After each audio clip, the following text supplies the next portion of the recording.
Keep it deep.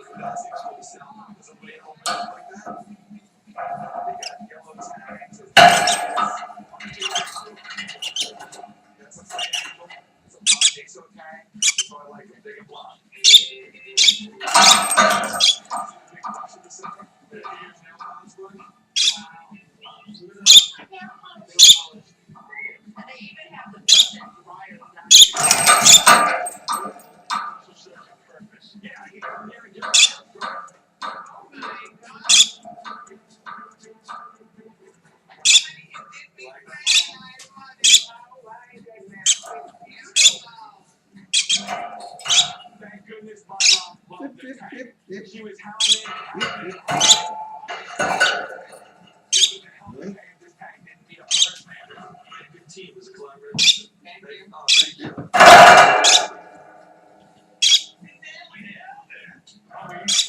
Nee, ik ga even boodschappen.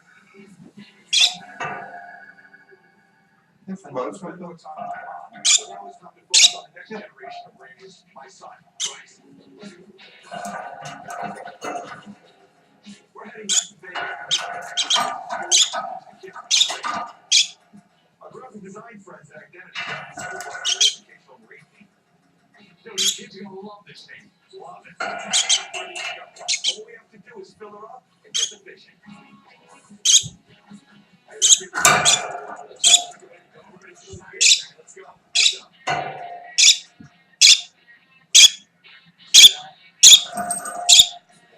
Ready? I'm ready. There it goes. We'll get the knife, treat the water, and we'll be good to go. Let's get the fishing. All right, here comes the lion fish. Here comes the lion. That's beautiful. Look at it. Instead of showing two lines out, these guys are spiking down.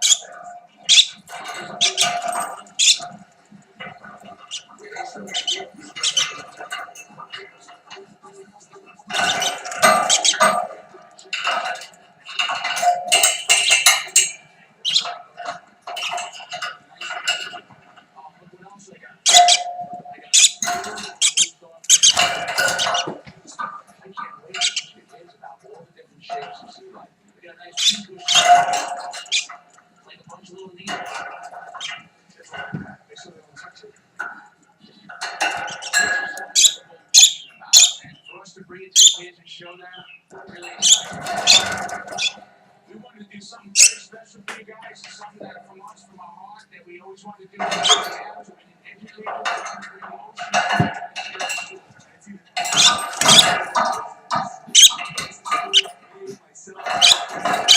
to bring you the first moment of the story. Are you guys ready?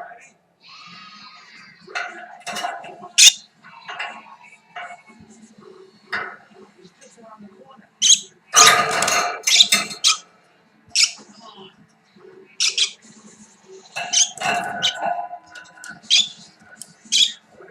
He's a lot of things. He's unstable. He gets mad very easy. He's a really hard worker. I'm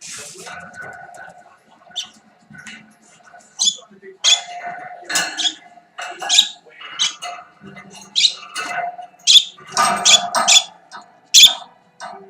redneck doesn't get here soon. I'm going to be letting all these kids down. And my son, he's probably going to get wedgies. He's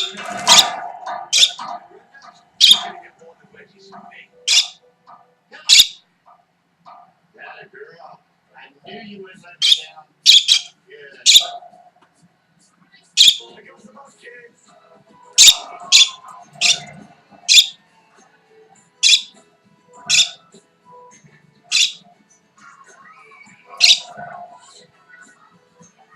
The kids love the tank. They're jumping up and down. They're screaming. They're pointing.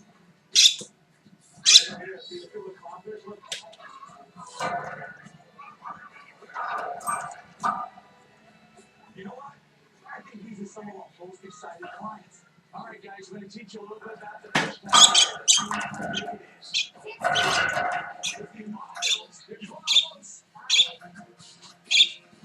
12 feet long. It's a pretty big tank, huh? There's 560 containers in this tank. 4,600 pounds.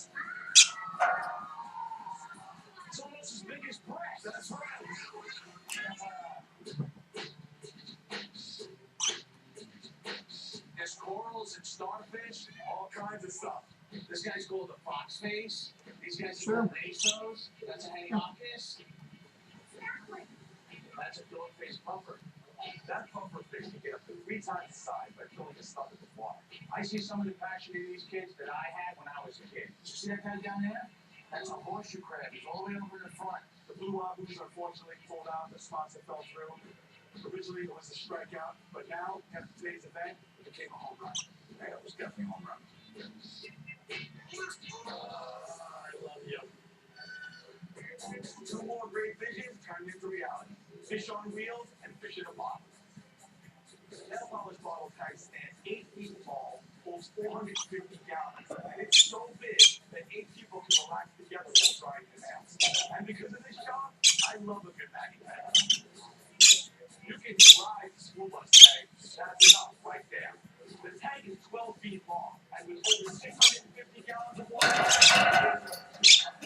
we can't wait to drive it around and teach our more kids about ocean life.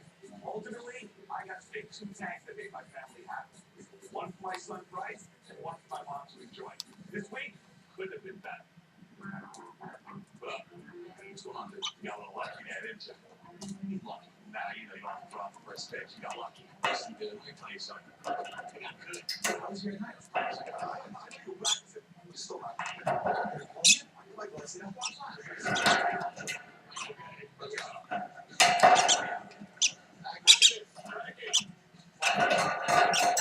Good Bruce, get ready to show us how he throws the ball.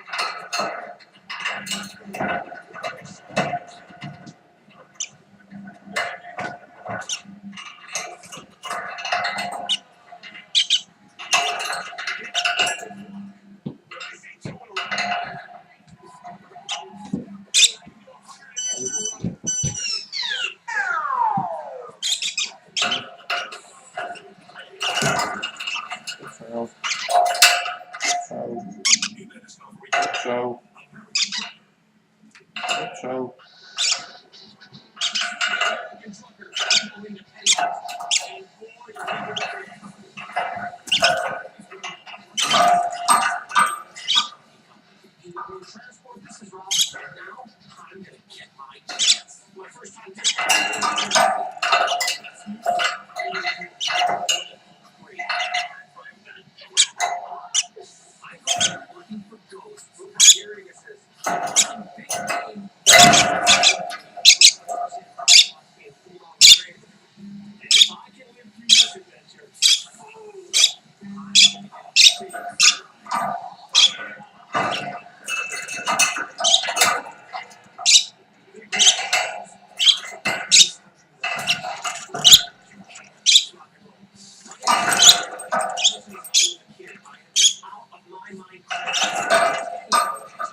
Boodschappen doen nog. Boodschapjes.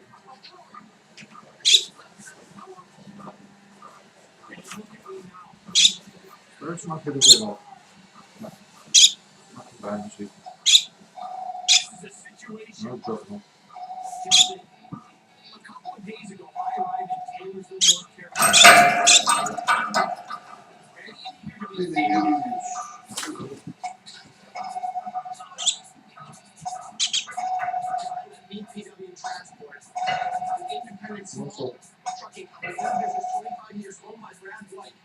These are some of his drivers. There's something really special about Brad White. see an independent truck driver as he owns these rigs right here, and he's making a living right now in the Suffolk County. He owns, get this, 60 vintage big rigs. I'm going to take a look at those. But I have to wait first. So we go outside, see what's going on with Brad, get these rigs on the road, better be in turn they earn. Buried in the 60 rigs in Brad's collection are a couple of Hollywood beauties, and one in particular I can't wait to see. Now, I know that he was here before I had been able to do this, but I'm sure that this morning is a tour of his operations. The nickel tour. You see this truck, you see the case, you see the crapper, and you see where the truck drivers are, so that we don't really See, that was great. Apparently, I'm the new dispatch department. Who's Randy, Joey, John, and Derek? I'm the new guy. My first time dispatching an independent company. Now, I have seen how the big trucking companies dispatch their rigs. It's high tech all the way. But this method is about as no frills as it gets. One-page printouts. Everybody ready? The smaller fleets definitely have their advantages. We're competing with companies with 10,000 trucks.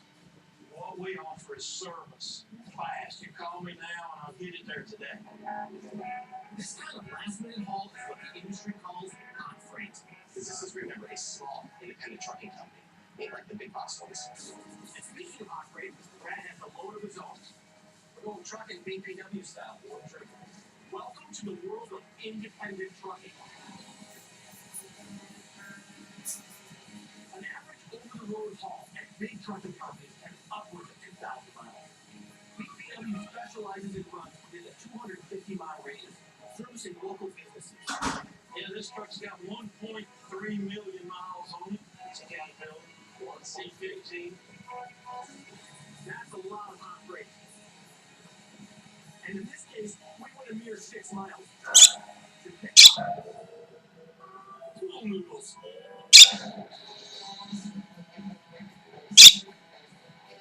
Here's what's really cool about all this. We're in North Carolina. They're making the noodles right here. Pool noodles coming to a pool near you, made in America, hauled by American truckers. Now, all this right here is going to go home. When we get done, there'll be 13,000. All right, if we go to pool noodles, yeah. If you're an independent, it's pretty much guaranteed that you're going to be loading your own trailer. All right, boss. I'm going to wait for him to pull away because I have to shut the doors. That's what a swapper does. Locked and loaded.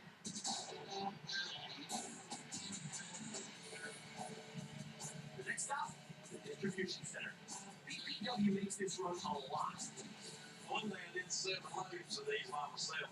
Oh, But I didn't waste no time, Rob. you have to know how to hustle in this business. And today, more so than ever. A friend of mine used to have his own trucks in the 60s and 70s, and he said per mile in the 70s, he was making as much per mile then as he is today. And the trailers were half as long. You're pulling 35, 40-foot trailers, and the fuel was like 40 cents a gallon, and they were getting over $1 a mile. We're closing in on the distribution center, where the big retail banks will take the freight directly to the stores. You got a lot of cool noodles on. We all got that, boss. That's the perfect illustration of independent, right? Here you are, BPW, bring them to the warehouse here, and then big box gobbles up and takes them later. Normally, one episode of American Trucker takes most of the show to just one run. But in this case, Brad and I delivered 2 loads of 26,000 pool noodles, all before lunchtime. I'm going to go back to BPW with Brad. He's going to show me what else needs to be done because operating a small independent trucking company, the work is really never done. So, onwards. Brad and I are just getting back from delivering 26,000 pool noodles. And it seems we got a slight problem because one of his rigs has a screw in the front tire. Well, it will need to be changed, and like everything around here, it's got to happen fast. Jim is the mechanic in charge around these parts. All you've been doing this stuff, Tim. Since I was 14, and I'm 44 next week. So you've been working on big rigs your whole life. All my life. This guy could probably change a tire in his sleep. A tire can cost $300 to $400 each. Guess how many an 18-wheeler has? This past summer, the price of tires went up by 30%. That lies that because everything's going up in the Tax. and the cost of tires is a minor problem compared to a thing like an entire industry leaving town. We used to haul a lot of stuff for the furniture, and a lot of that's closed down. A lot of that's all closed down and gone overseas. Who's the manufacturer? So what that does, the independents, we keep digging and trying to find stuff to do. Alright, this awesome Pete is ready to get back to work. So now, things are back on track, and I'm finally ready for my tour. But once again, no dice.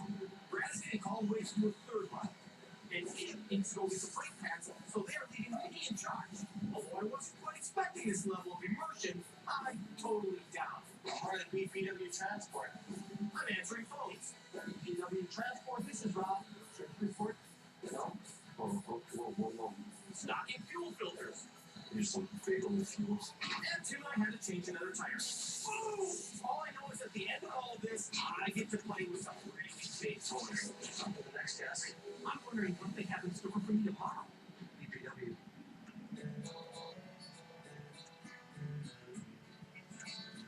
Hanging out with Brad White and his company, BPW Transport, has been awesome. Clearly, it pays the bills, keeps the lights on, and all that stuff. But Mr. White's got another business that he does. It's not exactly little anymore. It's more like huge. This guy collects and restores vintage big rigs. I love that. For not just people in America, people all over the world. Brad is internationally known.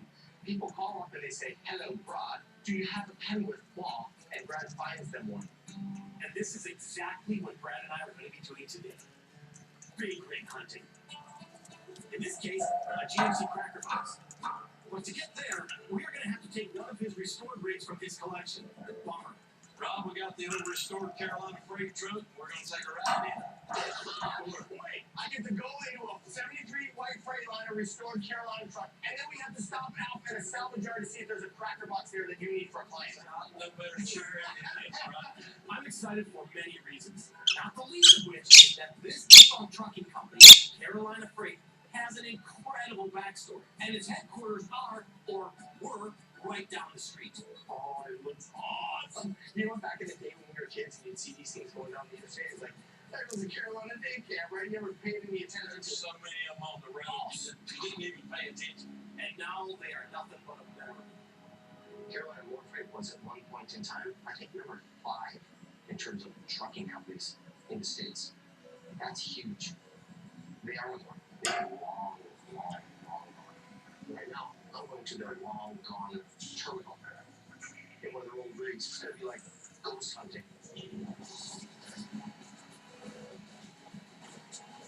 Carolina Freight was born as one guy, career being bought one truck in the early 30s.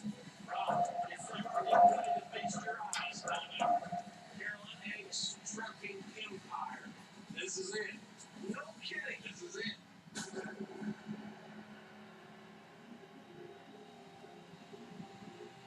Brad is cool enough to let me bring this old day cab to the old parking lot. The history, Brad, what do you think about this place? I remember when I was a kid, I used to come by here with my dad. And this was like a beehive of trucks. A beehive, not anymore. And look how eerie this is. Wow. When it's all running up Yeah, it was back then. Yeah. This is the kind of stuff that I live for, and I know I'm on the way to a salvage yard with big rigs. This is kind of like one right now. This is a salvage yard of what was left of Carolina Freight. Feels like Brad and I are on an archaeological dig. Look at that. Brad, can you even believe all Here's where they hung them up the door before they loaded the molten trailer.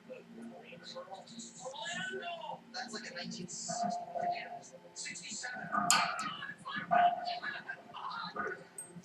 And this would be a sale house right here with the scale guys come in here, get laid, next thing you know, hey, you're on the road. But in this case, now it's gone. Yeah, it's gone.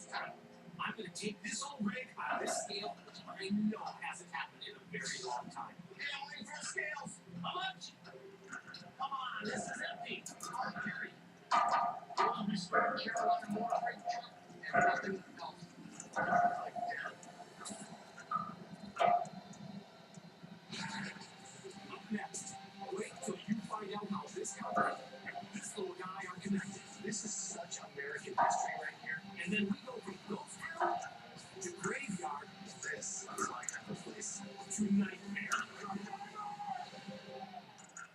Waarom de deze man het ijskoude water van de losrijden en zetten ze dagelijks hun leven op het spel.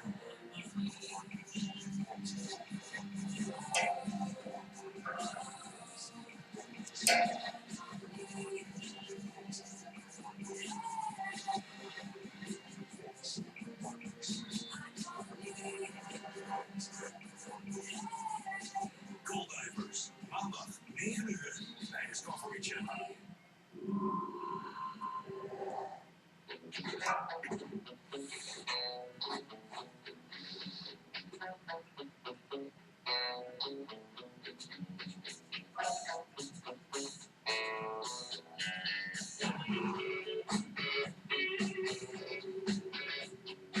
Hagelanden leaseloket. Voor iedere ondernemer die ruimte wil om te ondernemen. Wilt u ook investeren in een nieuwe bedrijfswagen, auto of ander bedrijfsmiddel? Vraag dan vrijblijvend uw leaseofferte aan op leaseloket.nl. Haarscherpe foto's en filmen in Full HD gaan perfect.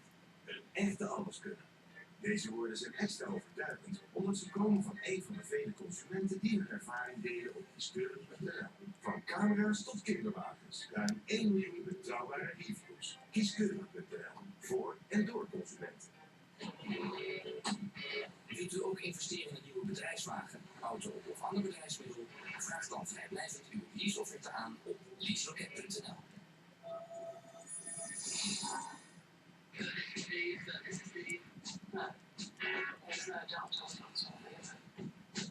Takes a very special person to actively go after a huge snake.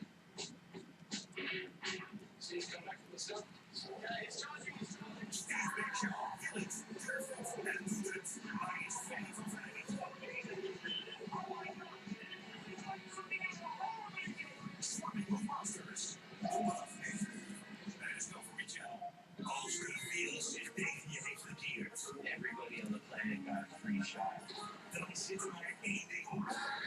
Vleesbeest. Just packed up and split. En het nieuwe bestaan aan de grondstoffen. Keihard werken. En erop vertrouwen dat jij de beste bent. I'm by far the most talented person out of the bunch. It's a fact. Jesse James, Outlaw Garage. Dinsdag 10 uur bij Discovery Channel. Okay, recap time. I spent some time with VPW, an independent trucking company run by Brad White. Why?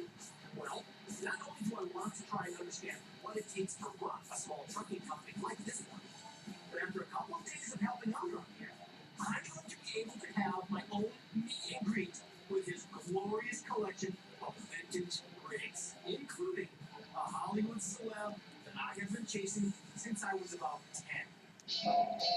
Right now, Brad and I are headed to a junkyard to pick up a cool old GNC cracker box for one of his clients.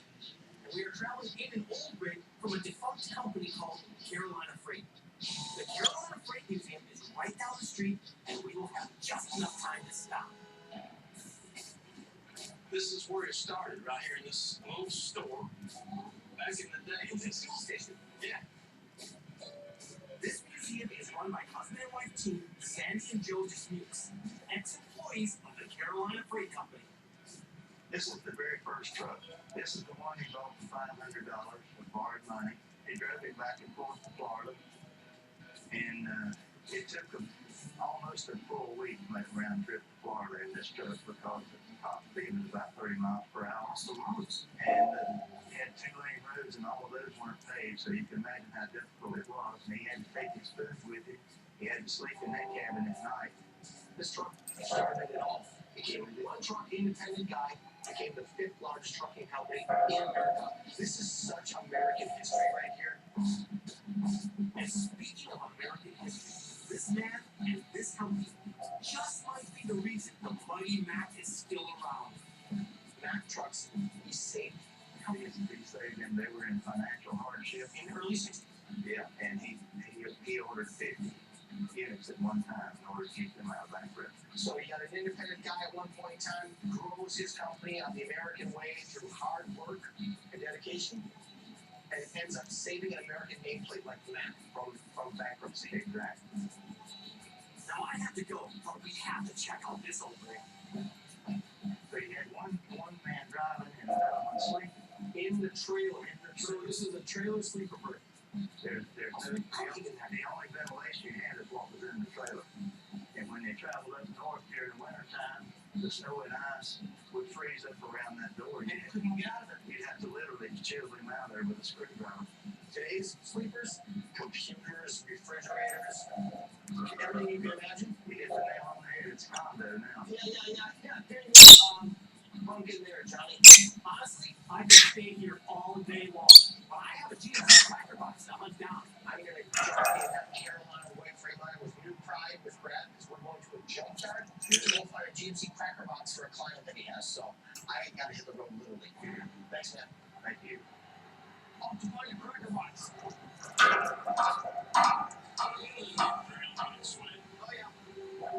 Oh, yeah. Cracker box. Sounds like something a trucker hauls his lunch in. This was the first heavy-duty rig produced by GM between 1959 and 1968, and it's very desirable in the truck collector market. Brad has tracked this one down in a junkyard some 3 hours away. Villa Heights Garage in Charlotte, North Carolina.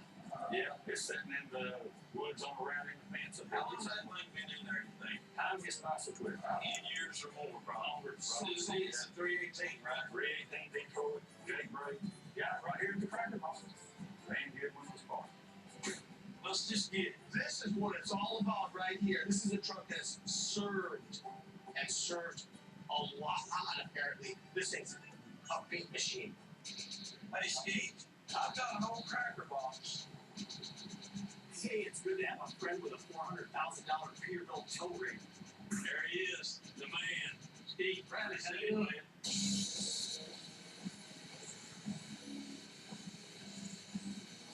First time I've ever seen a cracker box being pulled out of a crate. That's ought to be cool. And here it comes. Whoa, Daddy-o. No worries, this isn't Steve's first grave dig. Oh, so you put that underneath the back part of the chassis?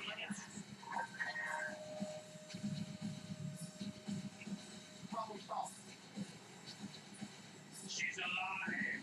It's gonna be alive. That's hard to believe. For me, this is my final day at Best Possible Way Trucking. And this is my final task before I get the grand prize. The chance to rub greasy elbows with Hollywood royalty. But first things first, let's try to wind up this old GMC cracker box. All right.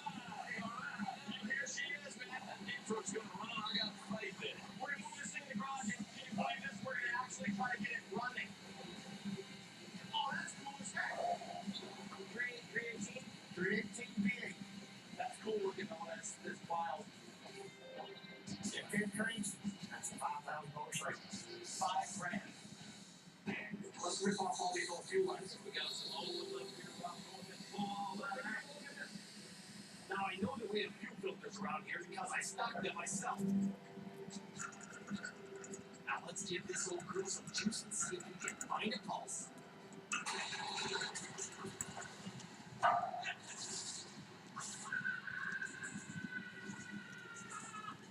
That's what I'm talking about. I think it's still a piece of fuel in the morning. Come out.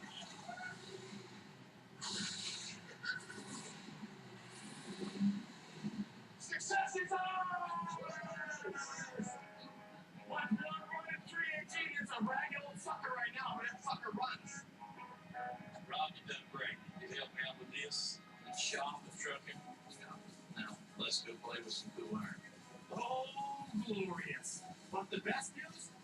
When Brad says, let's play with some iron, he means it. We fire up an old Mac cherry picker with a 10-speed kid stick in it. Oh, forget that. They just shifted both levers at the same time. Hands off the wheel.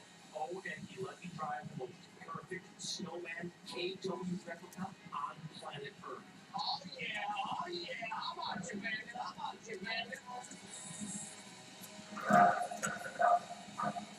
Rob, this is not a museum.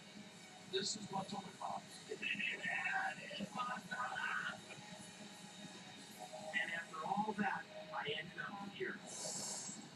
Which is where my story started.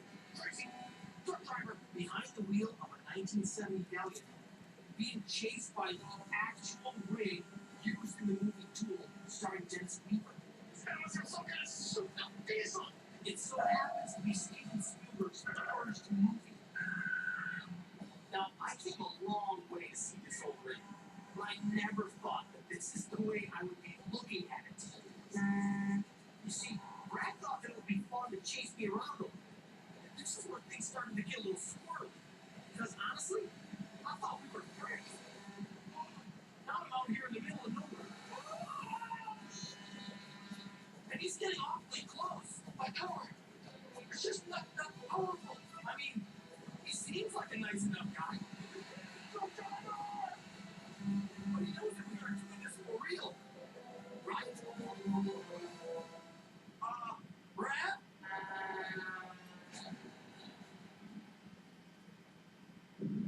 New band Discovery Channel, chasing classic cars.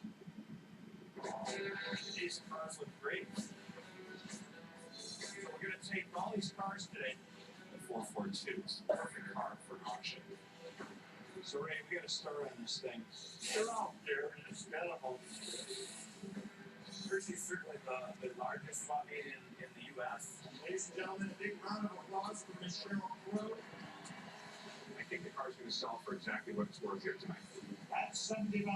Down here at 79. I'm Wayne Careen, and I chase cars. I find them, I buy them, and I sell them. It's all about the chase. Let me put 9 minutes.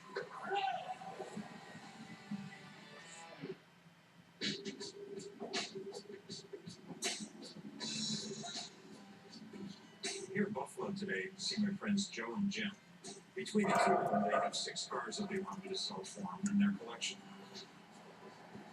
And hopefully we'll get them sold, some privately, and then we're also going to put some of those cars into auction. I'm going to go over the vehicles with them, and I have a truck standing by, so we'll load them up and take it back to Connecticut this afternoon.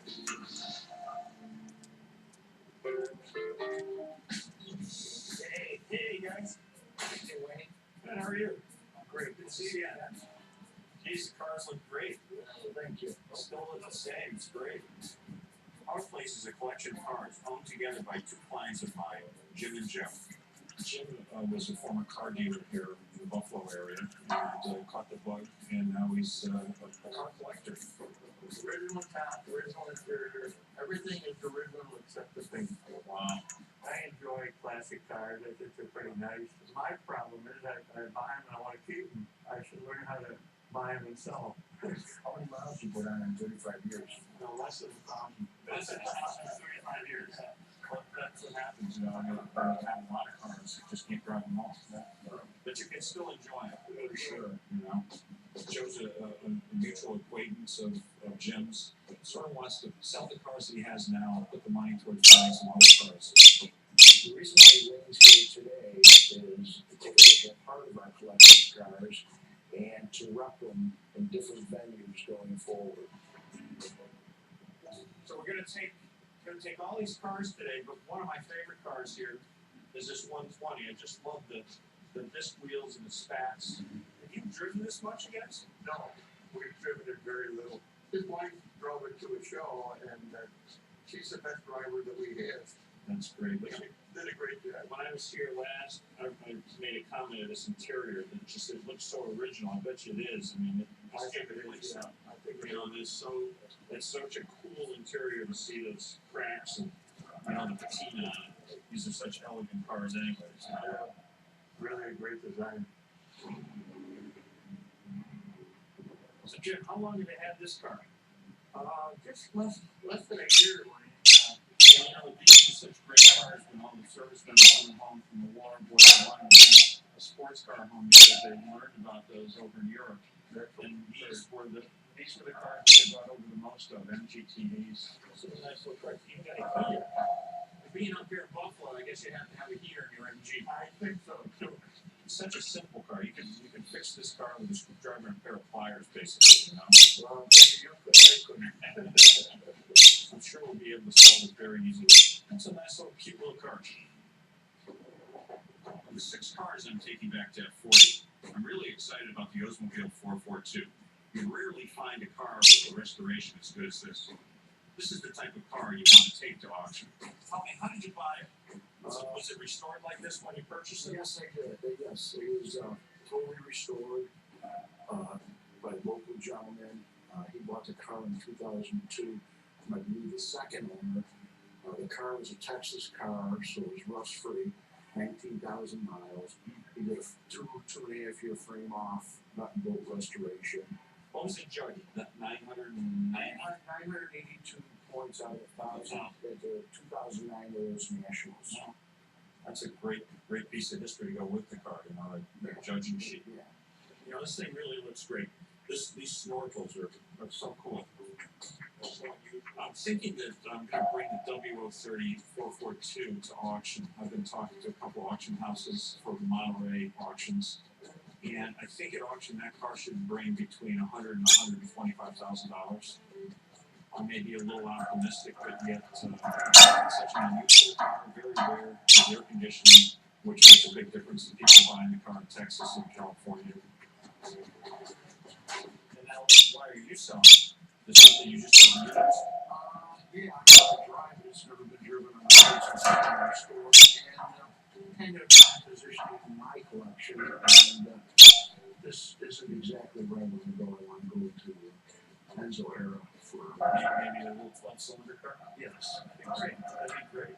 In addition to these three cars, I'm also taking back the 1985 Ferrari 400i Straiman conversion. 1974 Jag XKE.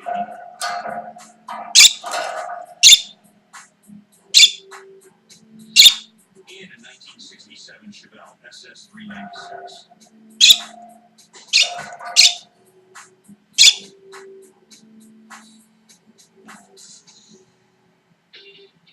After I was able to look at the cars and go over them with Jim and Joe, it was time to load them on the truck and head back to Portland.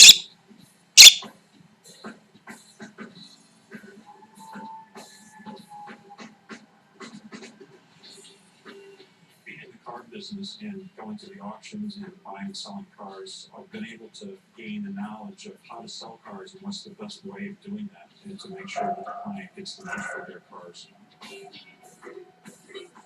We're able to come in, we consult with the client, say, these particular cars should go to auction, maybe we can sell these privately without all the fees involved. People rely on me to help them get the most for their cars, and then turn around and maybe say, okay, now we've got that amount of money for all those cars, maybe go out and find us some more.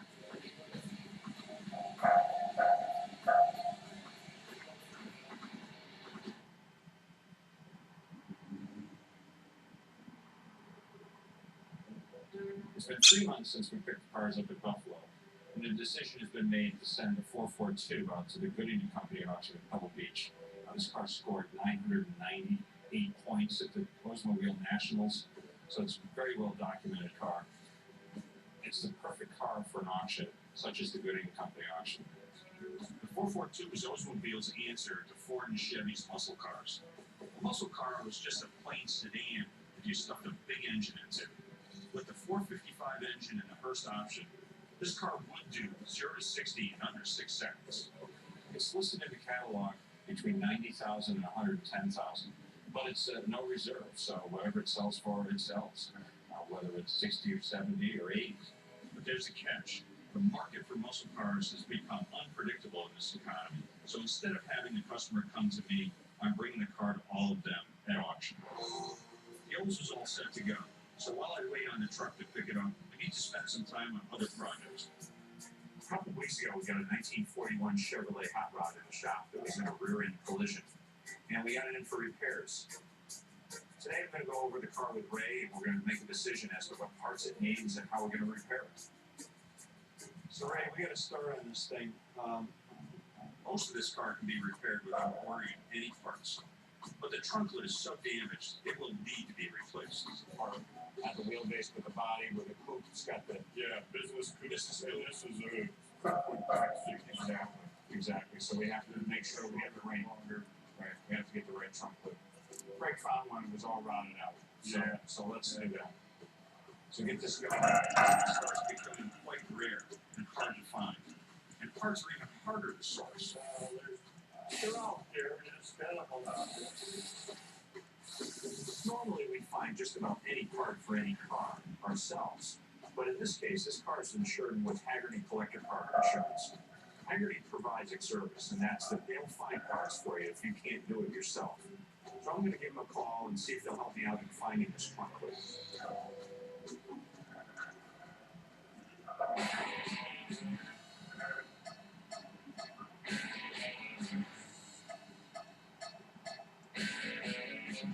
I'm David. I work on the claims department at Haggerty. I am the parts supply specialist, and my job is to locate hard-to-find parts for our clients when they get in a collision and need that vehicle repaired.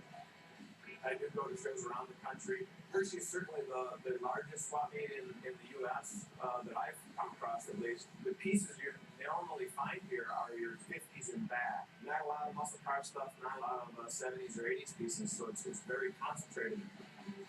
It's amazing the size of the vendors that are out here. When you put in a claim, your adjuster will actually contact me to locate the pieces that you're looking for.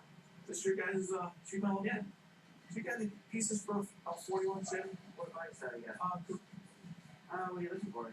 Our name is Rocky Mountain Relics, and we specialize in mostly Ford, Chevy parts, mostly in the 30s and 40s, a little bit in the 50s. Yeah, it's this guy right here. Alright. This guy anyway. 41, 48.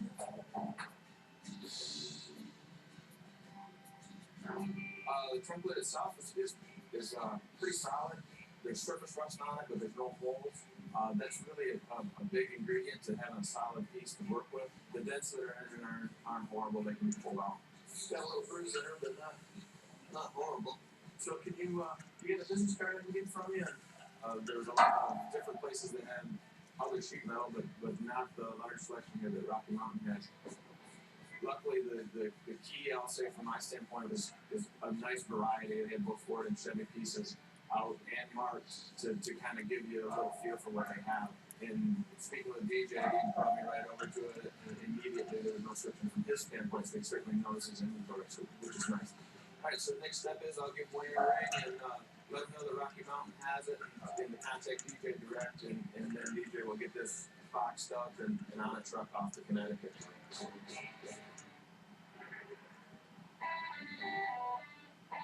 The trunk lid that Haggerty found for us is just arrived.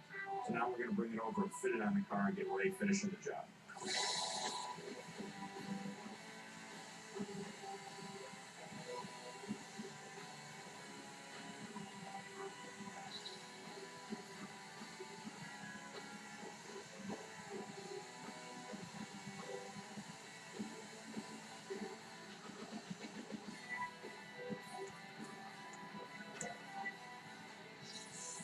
We hammered out the dents, sanded away the surface rust, gave it a new coat of paint, and before you know it, the hot rod will be back on the road.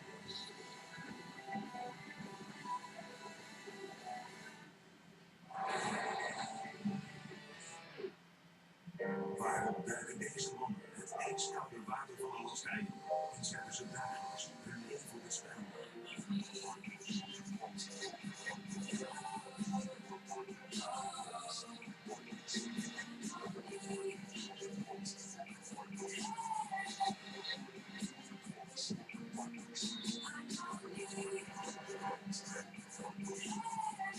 Cool Divers, maandag 9 uur bij Discovery Channel. Rechtstreeks van de satelliet in heel Europa. De beste HD-kwaliteit, supersnel internet en voordelig bellen. Kies ook voor alles in één van Kanaal Digitaal. De beste HD-TV, supersnel internet en voordelig bellen. Kanaal Digitaal, meer dan tv.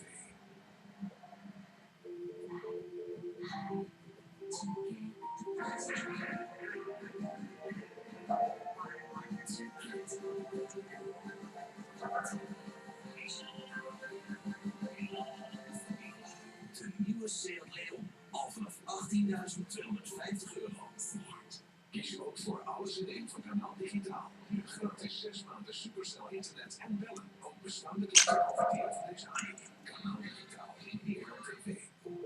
De nieuwe Seat Leon, ook met 14% bijtelling. Ontdekken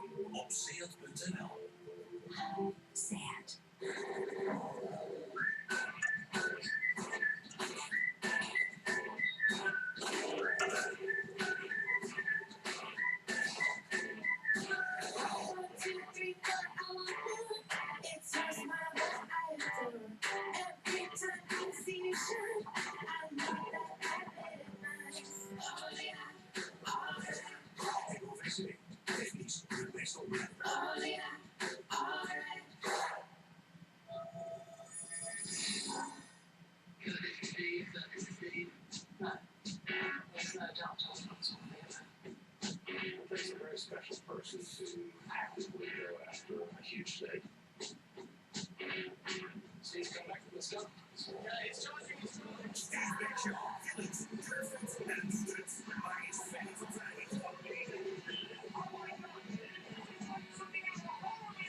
Swarming with monsters. Also feels shifting gear. Everybody on the planet got a free shot. Dan zit er maar één ding op. Space. Just packed up and split. En het nieuwe bestaan op de grondstoffen. Keihard werken. Now sharing work. En ook vertrouwen dat jij de beste bent. I'm by far the most talented person out of the bunch. It's a fact. Jesse James, Outlaw Garage. Dinsdag 10 uur bij Discovery Channel.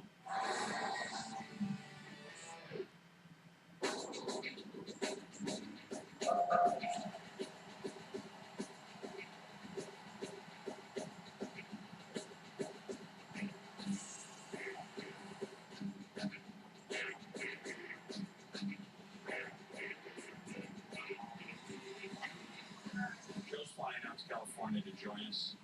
He's been a little nervous about the no reserve fact, with the auction, but it's a business decision. He really doesn't drive or use the car because it's so perfect. So he's finally decided to go ahead with the no reserve sale and just sell the car.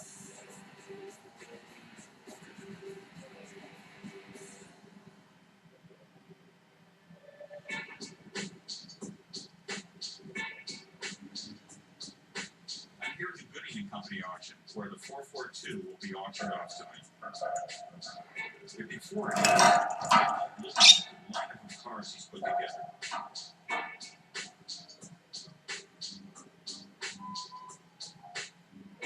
Then, this unrestored 300 SL sparks my interest. It's a 300 XL Roadster, 15,000 miles on it. A friend of mine found it in a garage about a mile away from his house. It's amazing. They didn't clean it or touch it at all, which is a great way of selling this car. Clean it a little bit, drive it. Yeah, is that nice? To find another one like this is very, very, very difficult. I think that this car is going to sell probably between $800,000 and $900,000.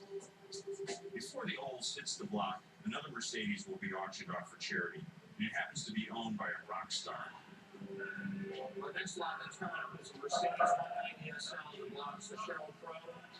She's auctioning it off for charity.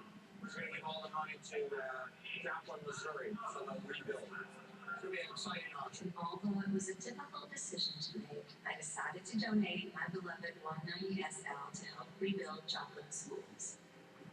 Ladies and gentlemen, a big round of applause for Michelle Crow. Car drives up on stage and Cheryl Crow gets out. It was really great. Great that she donated the car for charity, but also great that she actually showed up and to promote the car. She's a lovely lady, very generous. I'm a big fan. I know you are. Let's raise some money for a great cause.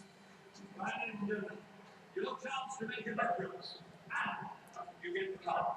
So I'm going to give you $60,000. That's nice, baby. Thank you so much. And 55. 55. Good now. 55 now. 55. 60 now. 60 now. Thank you, Stu. All on your own. $60,000. Great looking car. But more than that, a very, very important risk. $65,000 I now pay. Very generous. Thank you, sir. $70,090. $75,000 right on the left. $75,000. $80,000 is it now, sir. And $75,000. And any more bids? That's $75,000. I'm going to sell the car. $80,000. Thank you. $80,000 I have. 85. $85,000 I guess. That's 90 may we say now. $90,000 thank you, sir. 90,000. It's 95,000. Now make it 100, sir. 100,000. 10 now may we say. 110,000. 120,000. It's stop, sir. Just keep going. 110,000. If you've got 100,000, you must have 120,000. 100% of the proceeds off to the charity, $110,000 for the first time. for the second time. 110. 120. And 130 having lost here. At 120 now. We'll get to a million yet. 130,000. We're smiling at 130,000 for the first time. $130,000 for the second time. $130,000 for the third. And the very last time, I shall. Congratulations. The car was probably a $50,000 car that went for $130,000 because of the charity. I think the charity makes all the difference. Very generous. Thank you, Sharon. All right.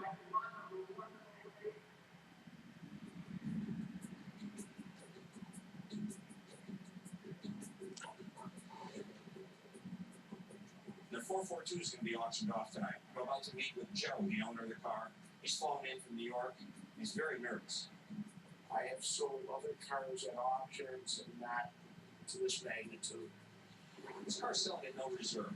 The expectation is $90,000 to $110,000. I think Joe's got just about the 90 in it. So he's very nervous tonight. With no reserve, it could go for just about anything. There's no reserve on the car. I'm hoping to, exceed $100,000 on the car tonight. It's my job to really help the client. The market for muscle cars has been unpredictable. And it might not hit Joe's target amount. Even if the car sells for less, we've got to talk about what the real market is. I think the car's going to sell for exactly what it's worth here tonight. Lot number 55. It's the Ken Miles and Bob Monroe 289. Before Joe's 442 comes across the block, an ultra-rare 1963 Shelby Cobra team car is up for auction, and the room is electric. 2 million on me. This magnificent Cobra is being sold at $2.35 million. So, congratulations. Well done. The new world record for Congratulations. And the seventh car at over $1 million this evening. Are we not up? Well, lot number 56, it's a 69 Oldsmobile 442 coupe, restored to a high level, very rarely seen on a 442. It scored 982 out of 1,000 points. An iconic muscle car in a styling, stunning package. Lot number 56 being offered without reserve. There we are. The Oldsmobile lot 56, and I have absentee bids and straight in at $55,000 with me. 55. 60 I'll take. $55,000. Absentee bid. Here with me at $55,000. 60 maybe say. 60. Good evening, gentlemen. So the 70 I'll come around to you. 79. 75 and 80 would you like? I looked around and there were quite a few bidders in the room, along with an absentee bidder. My bidding moved quickly up to $75,000. Down here at 79. 80 would you like? And then it slowed down. The bidding stalled at $75,000, and the absentee bidders favor. At 75,000, 78, 77, 80,000 here with me. Then the auctioneer started taking bids at $2,000 increments, trying to jumpstart the bidding process. At 80 here, on the rostrum, absentee bids selling at 80. 82 if you want to bid me, either of you. 82, 82 if you like this to be. 82, 85, 87 I'll take if it helps you. 85, 80. And then there were only two left, the room bidder and the absentee bidder. I'm selling at 85. 87 would you like? At 85 the bid is against you. 87 if you want to go. At 85. Still with me. 85 with the absentee bid. 87. Yeah, that's not it. I'm out. 87.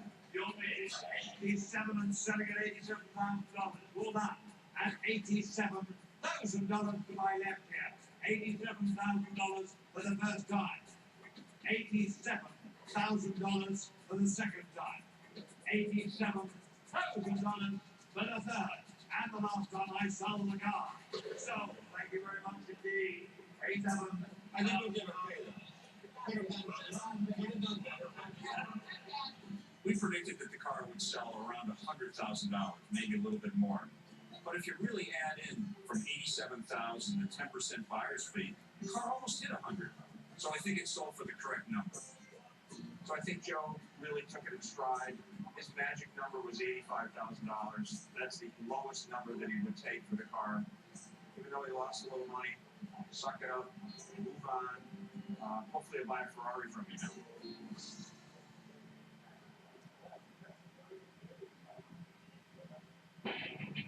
I've been thinking about selling my Alloy 120 Jag. Would you be willing to assist in doing it? So let's see this Jag.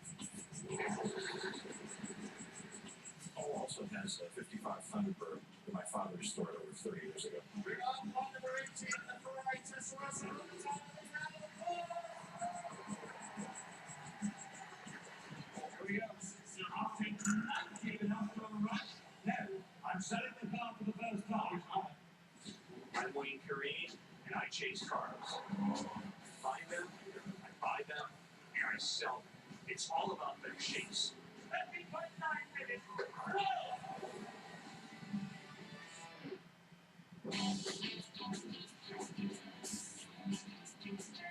Going up to my father's old shop in Glastonbury, where I grew up and worked on a lot of cars.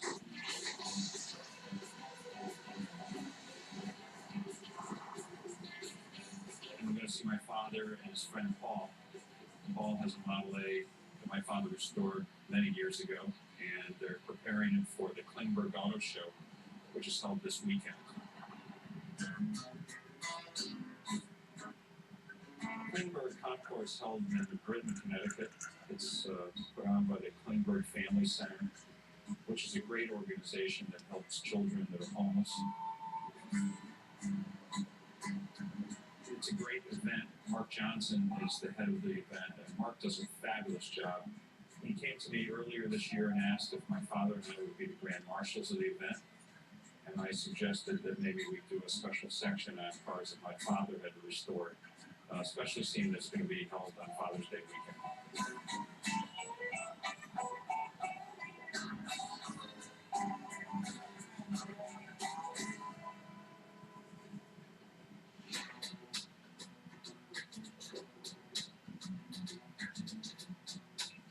My father repaired cars here for many years when I was growing up, and it became my place to hang out and be with my dad. And that's how I guess that I caught on to cars so well.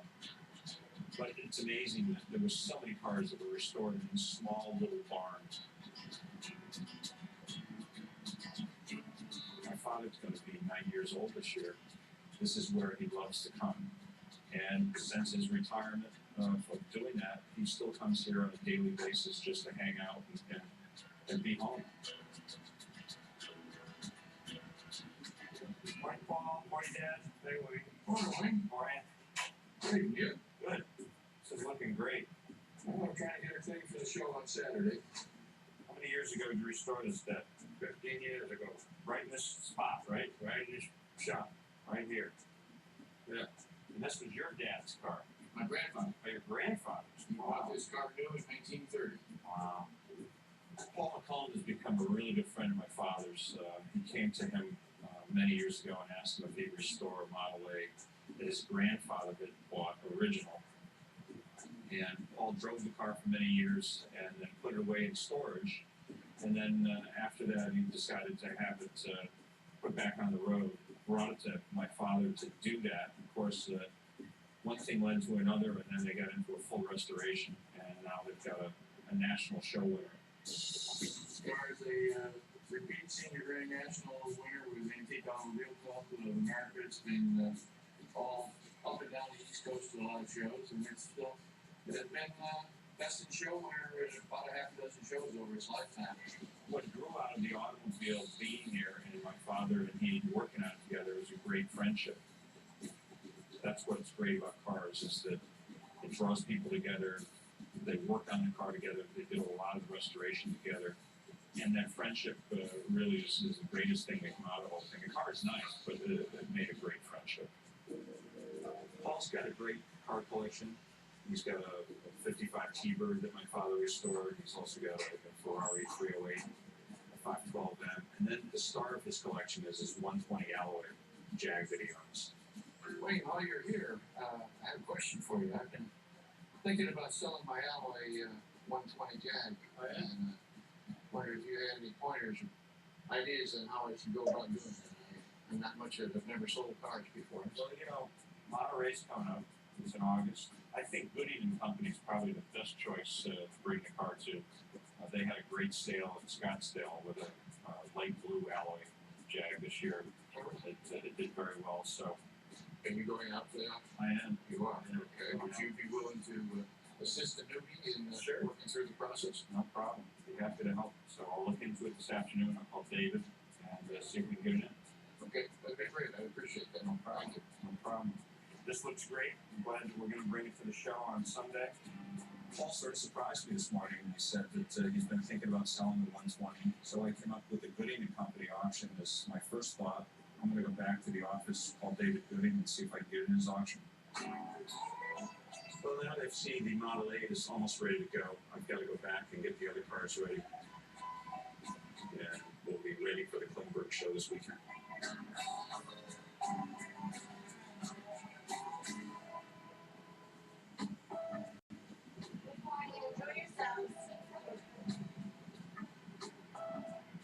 First of all, I'd like to thank everyone for being here today on Klingberg Family Center's 19th annual Vintage Motor Car Festival. I would like to introduce the brand marshals, Bob and Wade Carini.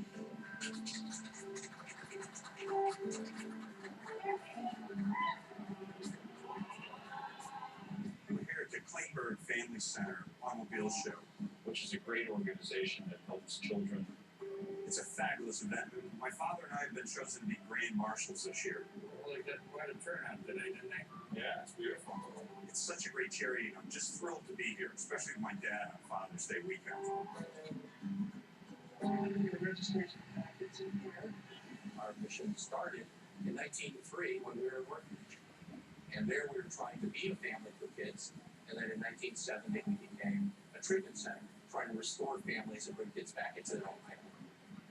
We decided to have his dad and Wayne come together and bring cars that his dad restored. So it's all part of celebrating Father's Day. Fast up.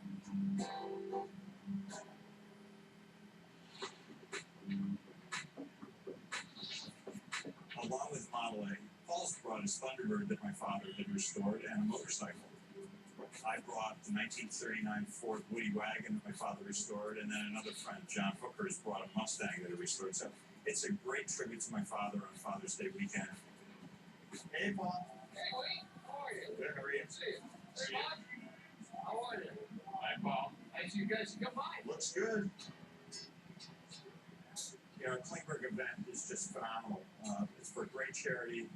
There's so many great cars, a lot of brass cars, which is really, very exciting to see this many brass cars in one spot. Sort of brings me back to the 70s when we went to car shows together with my dad. Being with my father today has been the highlight, I think, of the whole weekend.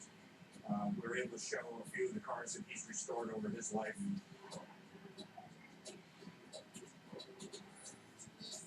Well, the day's wrapping up here at the Klingberg Auto Show. We've got a work cut out for us next week. We're going to start getting the Jag ready for auction out in California. We signed the documents the other day with Gooding and Company, so I think it's going to really do well out there. There's many other car shows in between, but the Jag is tops on the list, so we make sure that it's ready for the auction.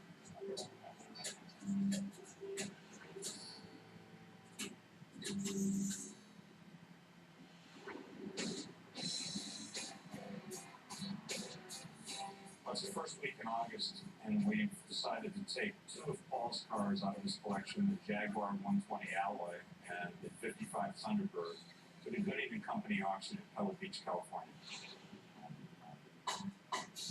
I'm at the point in life where it's time now to downsize a little bit. I mean, I wanted to sell some of the cars and truly show cars that really aren't cars that I drive very much, or I don't get a lot of movies. So let's see this Jag. All right, we'll open her up for you.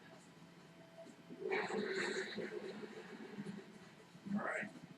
Grab cover there, Wayne. Throw up on a motorcycle. This looks beautiful, just like last time I saw it. My Alloy Jaguar is a 1949 XK 120. very rare car. There were only 242 of them built. They were all hand built. About 185 or 6 were left-hand drive for export, and the rest were right-hand drive for the UK market. The car with Jaguar Club of North American National or North American Champion is typically always won everywhere. It's been a winner in Metal Brook. I just love the car. Car is fantastic. I bought it strictly to be a show car. I did not buy it to drive it, and I'm going to miss it. The alloy body Jag is listed from 320 to 400. The last couple of sales they've sold mid-threes. So I believe this car, because of its color combination, its winning history of different concours and Jaguar events, that this car will probably do $350,000 to $400,000. The reserve on this vehicle is $325,000. If it gets close to that, the auction has the right to accept an offer, let's say around $300,000, and to eat up some of the commission so they can make sure the sale happens.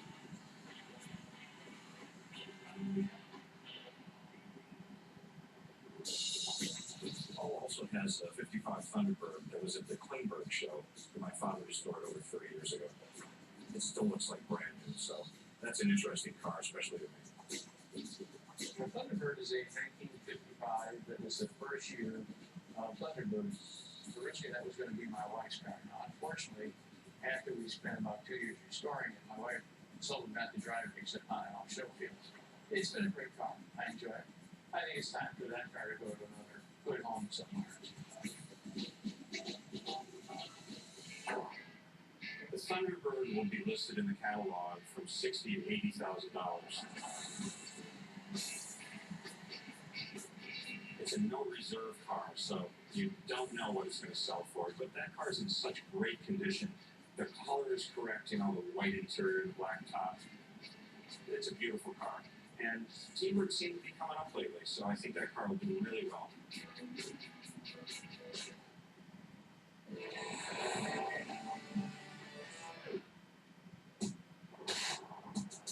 Nieuw seizoen. Een nieuw gezicht. Been to the best training the automotive tip can provide. En deze commando heeft zo zijn eigen regels. No matter how much training you have, that doesn't guarantee Overleven in barre omstandigheden, maar vooral overleven met elkaar. Make your rules out here. We're in a very bad situation. If this goes in, there's not time to go anywhere. Een nieuwe aflevering. Full Survival. Woensdag 9 uur bij Discovery Channel. In 25 jaar hielp die hypotheker 1 miljoen mensen het leukste en grootste bezit in hun leven. Hun thuis. Dit is het verhaal van Nathalie. Scheiden is gewoon, is gewoon heel verdrietig. Het belangrijkste is dat ze zich veilig voelen. Dat er nog iets vertrouwd is. En als het even kan, wil je natuurlijk in je eigen huis blijven wonen. Gelukkig kan die hypotheker met een hele mooie oplossing. We kunnen blijven. Ook voor jou zoeken we volstrekt onafhankelijk de optimale financiële oplossing. En we regelen alles.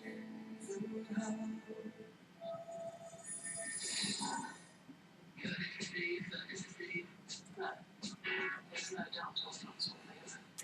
It takes a very special person to actively go after a huge stake. Steve's come back from the stuff. Ja, it's charging. Steve Beckshall wil het. En doet het. Maar is verder van veilig. Swarming of Monsters. Donderdag 9 uur bij Discovery Channel.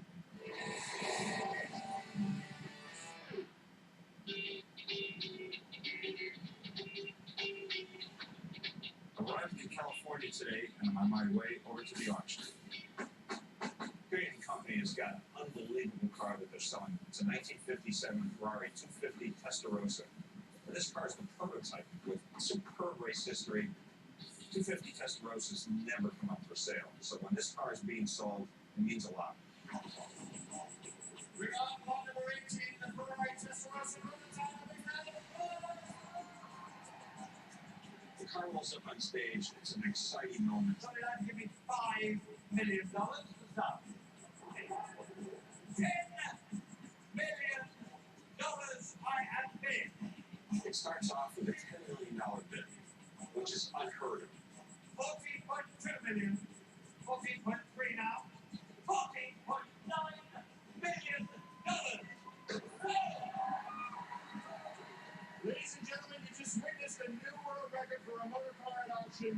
Car sold for $14.9 million at the hammer. So you add in fees and commissions, it's $16.39 million, the highest amount of motor cars ever brought to auction in the world. Paul and his wife Gingy were so excited to see the Testarossa sell for such a huge number. I hope it's not going to be a letdown when the 57 Thunderbird crosses the block at no reserve. Paul's pretty nervous about the sale. Hey, the newbie on the sell side, this is kind of anxious also. Well, the cars are spectacular. We know that, and I'm sure it'll do well. I mean, you know, we're looking for 50 to 65. Is that right? Well, they got it in the ring in the book at 60 to 80, so anything under 60, I'm very happy we can get to that. So let's hope so. It's a beautiful car. Well, thank you. Your father did a good job. Yeah, he sure did. Let's go find our seats. It's production time. Lot number 52 is a 55 Ford Thunderbird, being offered without reserve. A great example of the early Thunderbird multiple award winner, well-maintained encore restoration, AACA Senior Grand National winner, 2000 restoration by a marked expert. It is being offered without reserve. 50,000. Thank you, sir. 30 on me. 30,000 then. On my left here, 30 now. 35 50 now. At 35, Joe, got you got 35. 35. 40,000 now, sir. 40 there we say. The bid against you at 35. 40,000 now. Well, thank you. 40 in the very back. I've already got 40 in the back of the room at 40. Do you want to go 45, sir? 40,000 in the back. 45 here. 45. 50 would you like in the back now? It's against you. The bid's right in front of me at $45,000. 50, thank you. 50 in the back. 55 would you like, sir? 55 is it now? 55 is it now? And 55 I've got you already. 55. 60,000 on back. I have 55 friend your bid. 60 in the middle, sir. 60,000 now bid 60. And 65 and 60,000. The bid with you, sir. 60,000 here. She's not. She's going to give up her car. And $60,000. And I'm going to be selling at 60,000. No, he's ordering a drink. It's a circle. 65. Thank you. 65, Stu. I have your bid at $65,000. All up. 65,000 for the first time. 70,000 in the back. Thank you. 70,000 in the back. I'm really happy. I've got right in the back of the room at $70,000 now. 75 in the back. $70,000 for the first time. $70,000 for the second time. $70,000 for the third and the very last time. 79, thank you. Oh, 72 and a half. Okay, now look, yeah, that's fine by me. 72 and a half. 72 and a half. Right with you, man. And 72 and a half, more, sir. And 72 and a half. 75 like that. Then 72 and a half for the first time. 72 and a half for the second time. 72 and a half, 75, don't you? 75. And 77 and a half would you like now? Let's work through the night. 77 and a half, may we say. 75,000 for the first time, second time, third and last time, and $75,000 I sell. But at least you've got a kiss, and 75 it is. So, happy number. Congratulations. Okay. Well, thank you for your help. I appreciate it. You're down in the police for that. So I thought in my wildest dreams that maybe the car would do 65 grand. And it was unbelievable. It just hit $50,000 installed, and then it took off, and it finally hit $75,000, which I know Paul and his wife are very happy with. it's a kind of a stomach-turning event when you're nervous and haven't done it before. So, but it came out fine. We had a great result. We're extremely pleased with it. Admire the heck of the car. You know, you said that you lost your car. She's going to make me pay for this one way or the other. So.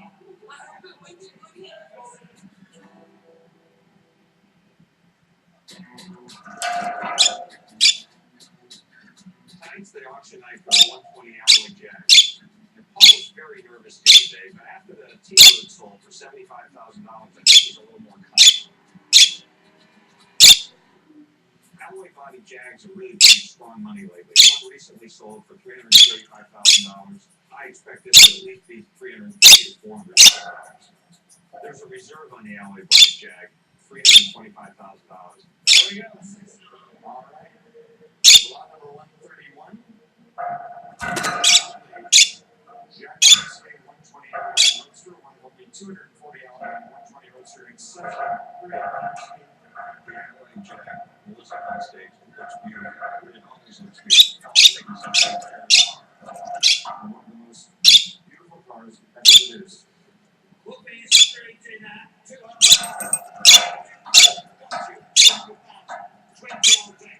And $200,000 right. 220 next year. And again. 220. 240. 240 there we go. 240 I've got you. 240. 260 you want back. The big against you. 240 for the alloy body. 260 got you. 260. 280. And 280. 300 now. And 280. 300 maybe say now. 280,000 280. Lovely looking car. At 280 now. I'll take 90 and up from the right. The bids against you at 280. 290 now. At 280 now. 290. That car. Getting stalls at $280,000 for the car. I'm really starting to sweat. I can't believe it myself. This car may not be America's reserve. At 280,000. Back 290. I have 290 now on the right. At 290 now. 290. Now we can make it 300, if you will. The 290. 290 sitting down here. 380. We're going to get another job. Never. And I'm going to show you how we'll right here. First finish. Sure. I'm setting it up for the first time.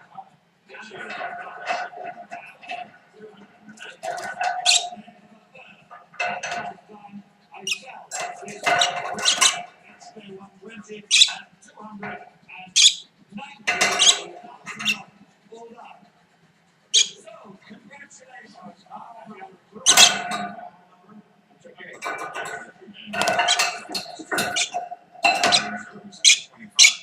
So I assured Paul that it's going to be okay, that he's going to get his 325 minus the fees, and he sold the car.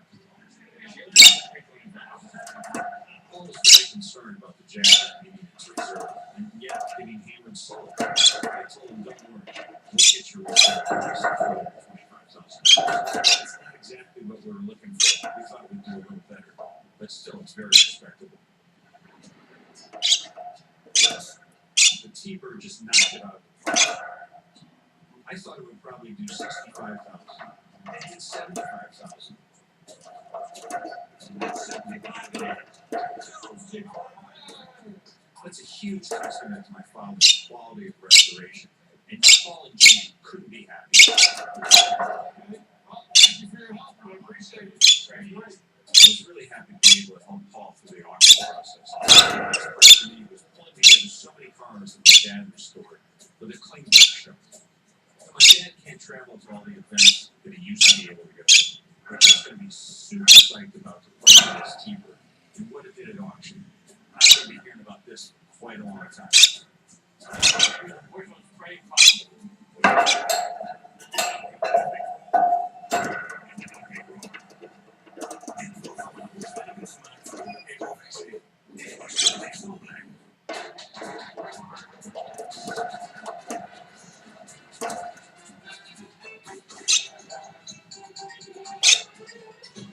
Today, we have a impressive engagement with a mini-mint. Is it cake or is it bread? We sample some tasty muffins. And these third-generation pasta makers create the perfect Italian dumpling. But first, tomatoes. Drizzle them with lemon oil, use them as a sauce base, or just eat them on their own. They're one of the world's most valuable foods. To make this good, commercial growers have to give nature a little help. And greenhouses provide ideal conditions for the delicate plants to thrive. But there's a lot more to these glass structures than meets the eye.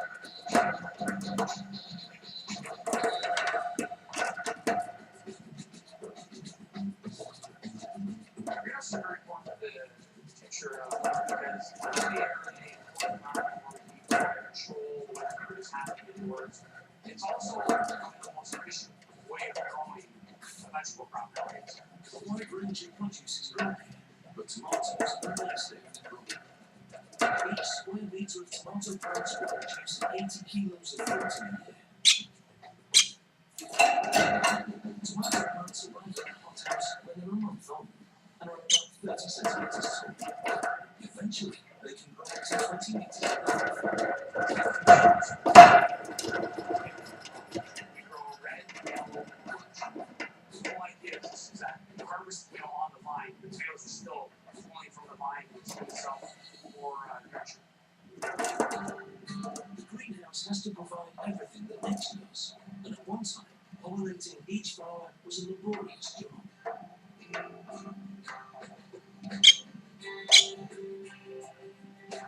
actually have to roll each flower and shape the flower by hand or with some kind of machine that would vibrate to get the pollen to fall off the flowers. Without that simple action of the pollen falling off the flowers, there would be no tomatoes. So today, the only way we can possibly that by hand. That's the piece. The ingenious solution is to increase the greenhouse. And if I had to guess, it's probably standard bees. Honeybees will select the best find of their pollination. Bumblebees are yielding native tomatoes because they don't communicate amongst each other. Bumblebees will stay in the casket. Pest management specialist Tom looks at. He makes sure that no harmful insects, such as whitefly, damage the crop. I run every time to inspect the cards. I look for things like whitefly, as you see here. Whitefly is a pest in tomatoes. With this information, we can develop a parasite program to control the insect pest in the tomato crop. Tom gets hired before cancer to the greenhouse. They're not harmful to the tomatoes, but they love to feast on them. It's a much better alternative to using pesticides.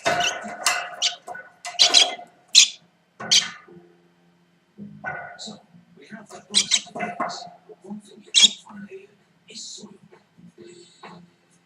These tomatoes are really hydroponics is the science of feeding plants minerals through a water solution, so the tomatoes get everything they need from water, making soil unnecessary. But they do need something to help them start, so rock wool is used.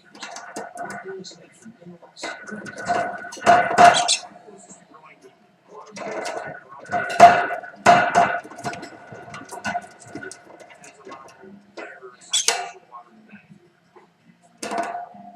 ready to excess water is captured, sterilised and reused. So these hothouses use only 1/20th of the amount of water that the equivalent farmland would use. The tomatoes are here for the climate has to be just right.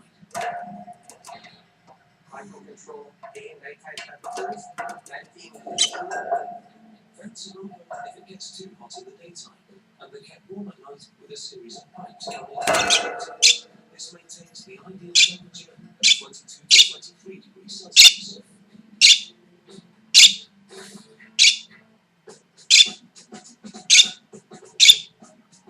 The only thing that the plants depend on and that the team can't control is the sun, so the natural environment still has a role to play. sunlight is key to tomato growing. If it's outside your garden or inside your greenhouse. Some plants are growing on the vine. The tomatoes reach the Perfect tomato is 3.5 inches round in diameter. A cluster would have 5 tomatoes. And our goal is to make sure all 5 of those tomatoes are the exact same size. And that would be a perfect tomato. Now it's time to harvest the tomatoes. I say there's about 1.2 million tomatoes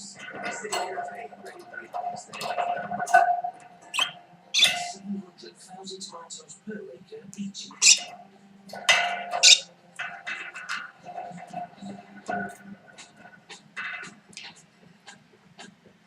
Each compound is filled with tomatoes. Labeling machines is back and forth, giving each bunch of tomatoes a barcode. And that's it.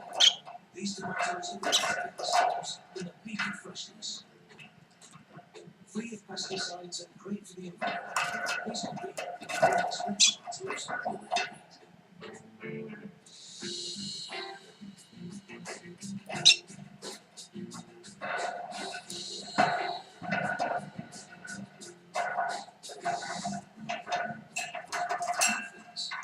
Chocolate chips, blueberries, or strawberry nuts. It was only in the 1980s and 90s that their popularity started to rise. When this bakery started making muffins in 1982, For instance, in Pittsburgh, they went for stores in Pittsburgh, which knew what muffin is. Because of lack of competition, it was easier to be successful. and after 30 years of baking muffins, Peter still has his favorite. And my favorite muffin is actually grandfather's. You may have your own favorite too. Cake or bread. They're technically a quick bread. That means muffins rise with the help of baking soda or baking powder instead of yeast. To make all those muffins takes a lot of flour.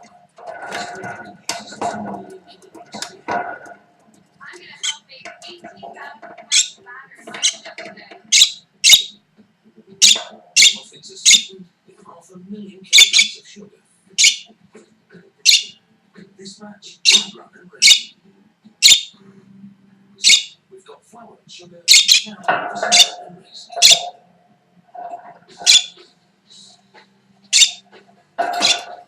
Molasses, an extract from refining sugar cane, gives more sweetness and texture. Then spices are added for a kick of flavour, and baking powder to help it rise. One batch weighs 390 kilograms. Now the mixer does all the hard work, gently folding everything together in 1 minute, before automatically switching to a fast pace for 3 minutes.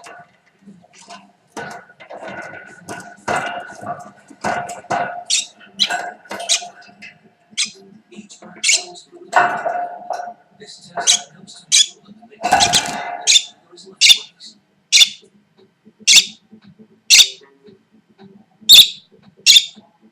The batch is approved and it's on to the ovens.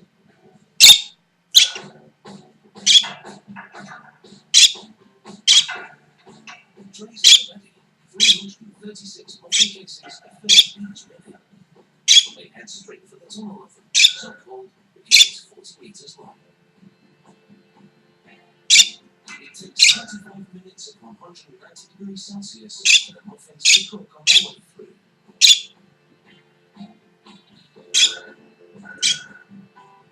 A slow spin on the spiral carousel for an hour brings them back to room temperature.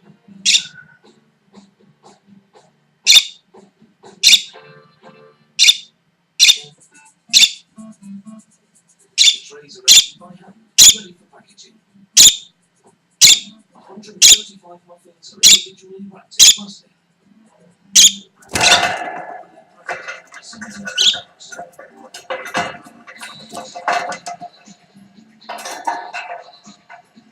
Next up is a 2,600 square meter freezer.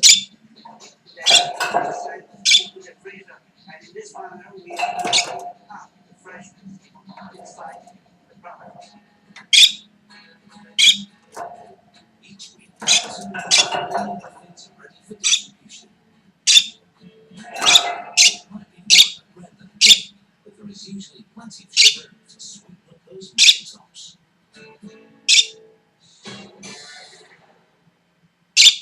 Dit programma wordt rekend gemaakt door ROV. Technisch de beste opleiding. Waarom derde deze mannen? Waardevolle loterijen. Zeggen ze.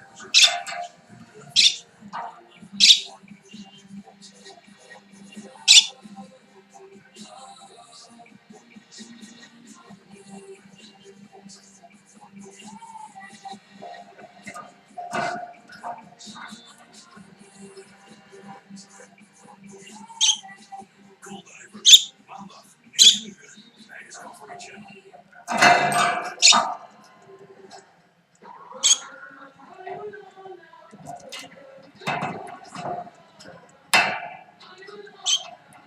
De nieuwe Samsung Smart is de eerste tv die elke dag. Met S-recommendation krijg je gezelligheid advies. Series en films. Samsung Smart. It's alive.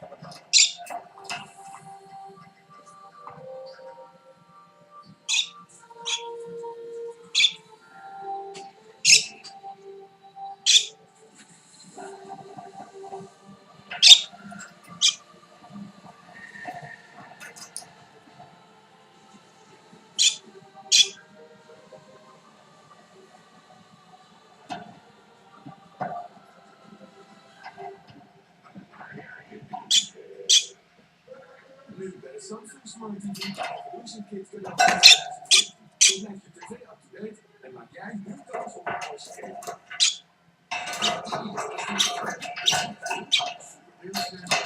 Mooi vorm gegeven.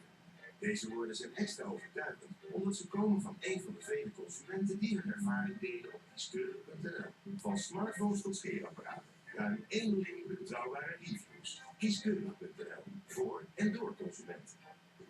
Review all into these new album. Freestyles. Transport, the sound of the 70s hacker. Festival kicks off. Your money starts. With the fever, switch the dish. Right with big goal. It's like Elvis. Right. Right. Right. Al je laatste nieuws en social media live op je homescreen. De nieuwe HTC One.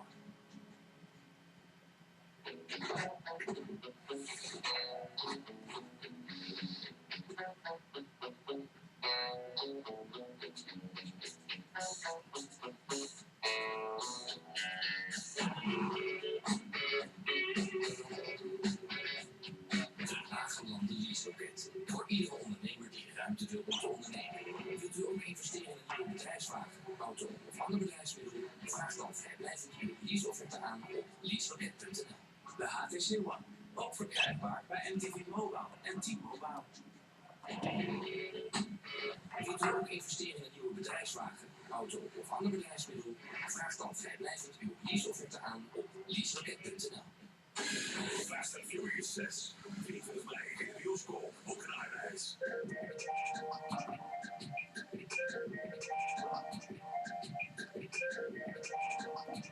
Ze maakt het allemaal mee op Pride Day. Een dag vol vernieuwing. Zaterdag 25 mei, Amsterdam. Aanraken mag op deze dag. Reserveer nu je ticket op pride.nl/day. It's been a long time, little friend. Justice coming for everyone and everything. Show them how it feels to lose what they love. There's a beast in every man. It's still as ready for the sword in his hand. The revenge you want will be yours in time.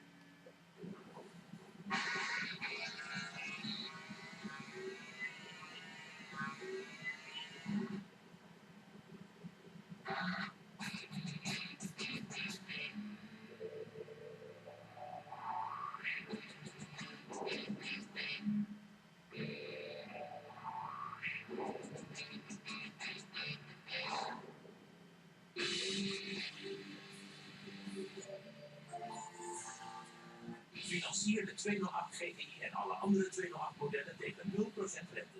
Beleef de nieuwste HBO-series bij UPC. Nu de eerste 3 maanden voor €5 per maand. He's sending me a link and he wants to company this time. Carl Pilkington is terug. When I've done these things in the past, all I want to do is win myself. En dit keer is hij in klein gezelschap. I've never seen his walk to go on around the world ship on his road. He hasn't got a clue. Nah, she didn't do it for you. I just think you're going to be injured as well. This is part of the experience as well, isn't it? You'll be fine. Oh my god. Een Indië brand. Vanaf vrijdag 24 mei bij Discovery Channel. Dit programma wordt werkend gemaakt door ROVC. Dit is de beste opleiding.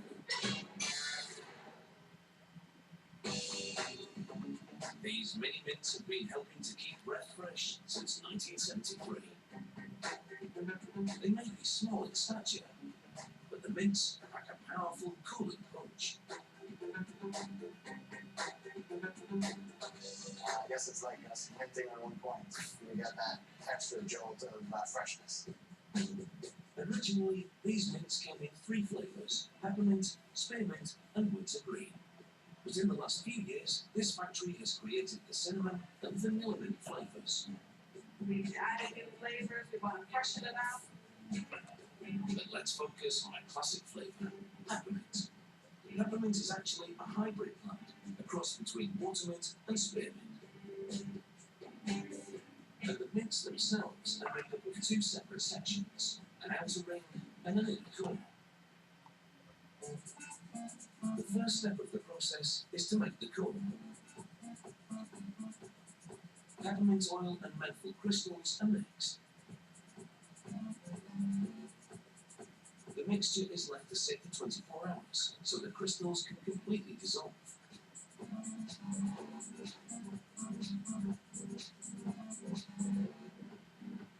The next day, this minty concoction, which gives the cores their fresh taste, is added to a mixer, along with sorbitol, a corn-based sugar replacement. So these mints are sugar-free.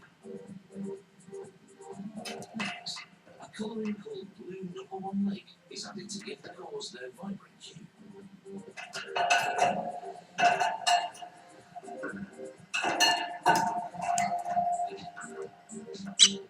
The mixture is placed into a machine which presses the powder into the core structure with a force of 2.5 tons per square inch. That's about the weight of 2 small cars.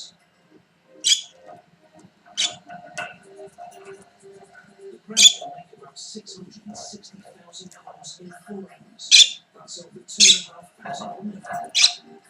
But the job isn't done yet. The cores won't be complete without their outer rings. For every single batch of cores, 10 batches of outer rings are made. This factory developed a specially sealed room for the mint production because the peppermint smell is so strong. Very fresh. I feel like I can breathe again when I watch it.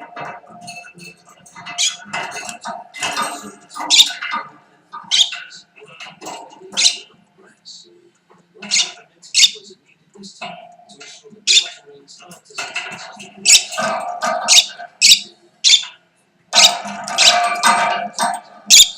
the passes through to keep them hot. A blue core is popped into the hole and the mold presses them together. At last, the mint is complete.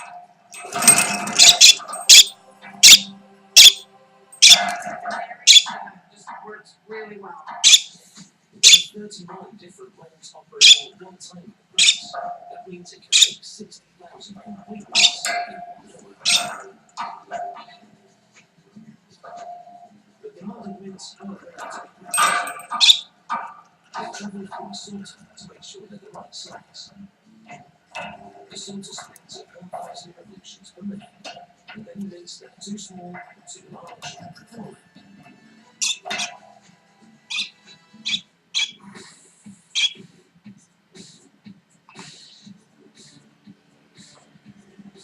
Pressed mints are loaded into a packaging machine that was invented in the 1960s. It automatically moves the sweets step by step through the different stages of packaging.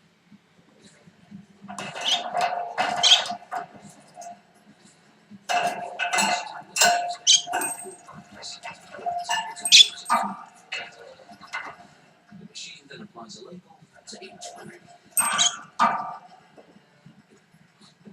The labels are very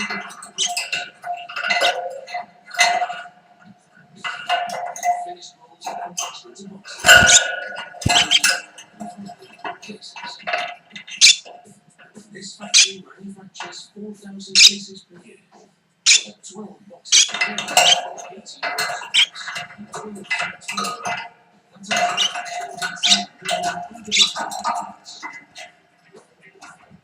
The packaged mints are ready to be placed into pallets and taken to a 12,000 square metre warehouse. They're then then shipped to major retailers all over North America. Ready to arrive in your mouth in mint condition.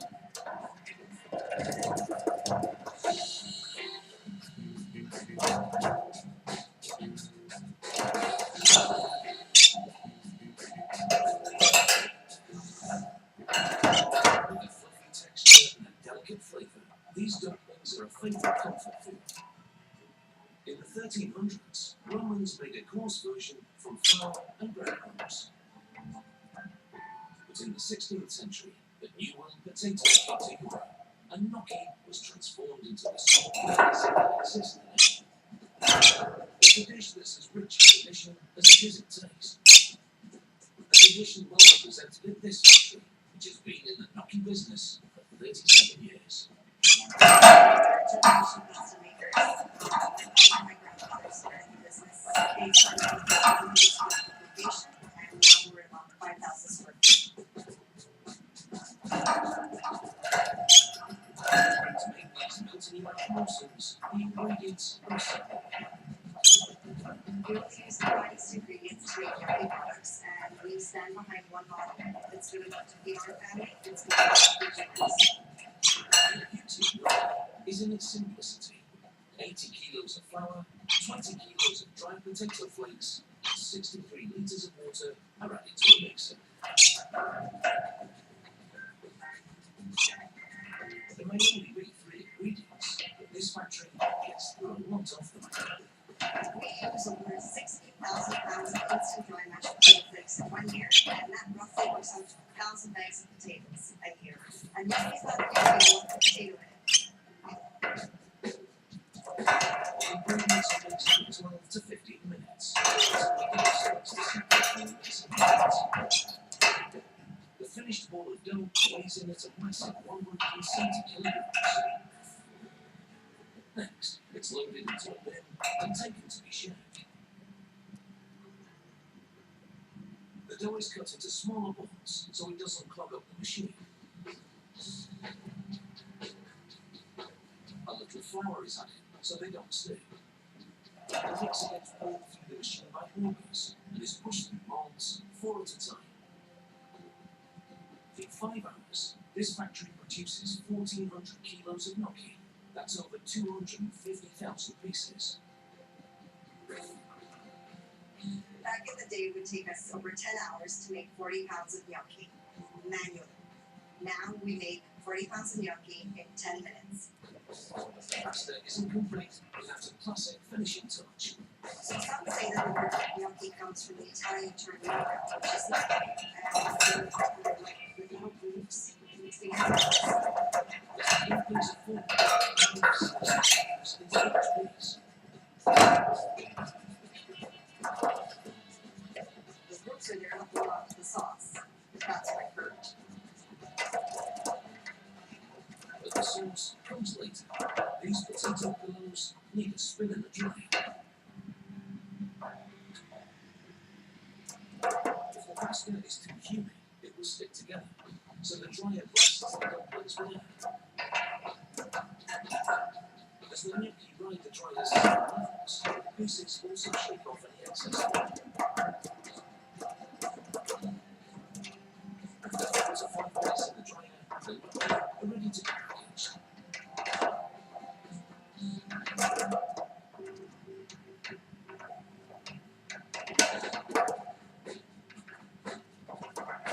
Each piece travels on a conveyor and lands on the stick. Around 110 pieces are piled up, and not for a family of 4. And the scale moves up until the weight of the gnocchi reaches 450 kilograms. The dumplings fall into the packaging bin.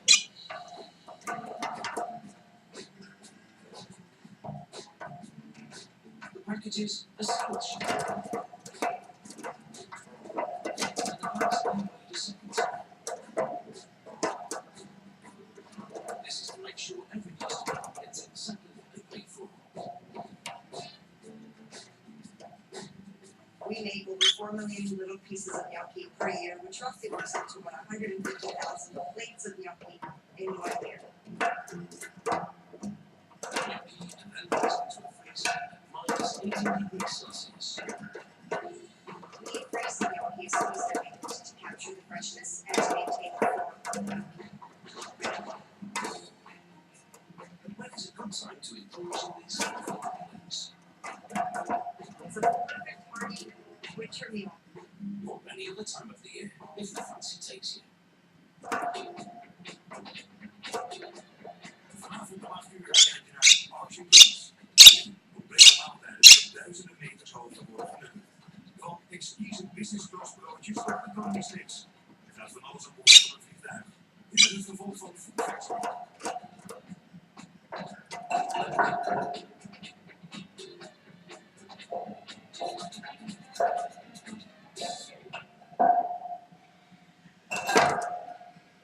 Dit programma werd werkend gemaakt door EOVC.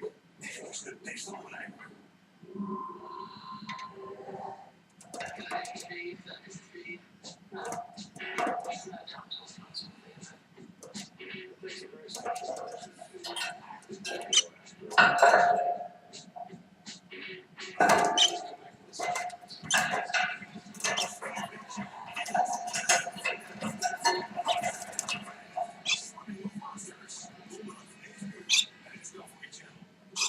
Monsters wordt aangeboden door Nintendo.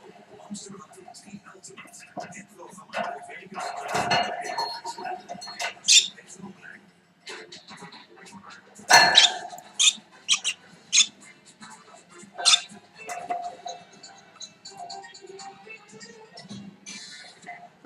In the Food Factory. Check in for good food at 35,000 feet. Packs of crisps with a whole grain crunch. And even children will eat the vegetables in this cake. First, bagels. Such a popular food, bagels have a mysterious past.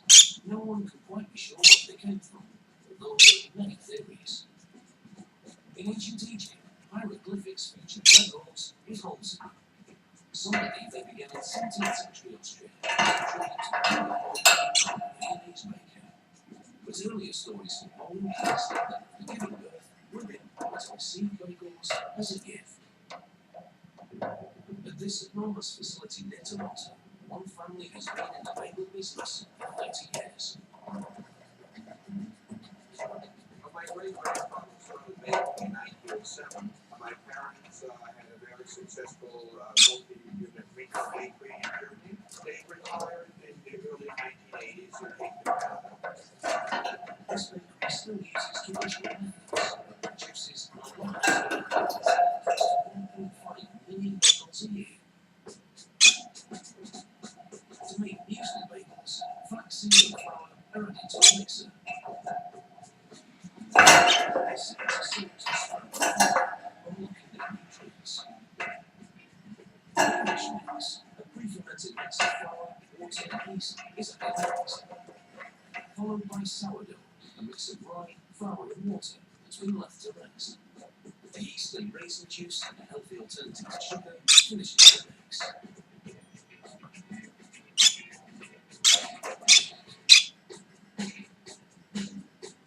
The bakery will produce 2,500 metric tons of flour a year. That's over 2 million kilograms. The mixer runs for just 15 minutes.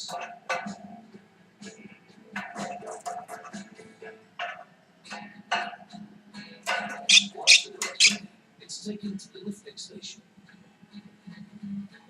One load of dough weighs 160 kilos, so this bakery uses a machine to do the lifting.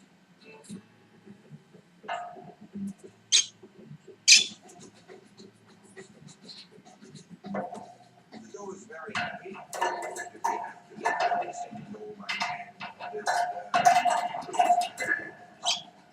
The bagel dough is cut into smaller pieces, but it's not yet in its traditional shape. You used to make long strands of dough and wrap them around your fist, and that's how you would make a bagel by hand. But this bakery uses a bagel former. Bagel dough is placed at one end, and a cylinder rolls it into shape. In just 1 minute, 4,000 perfectly formed bagels are produced.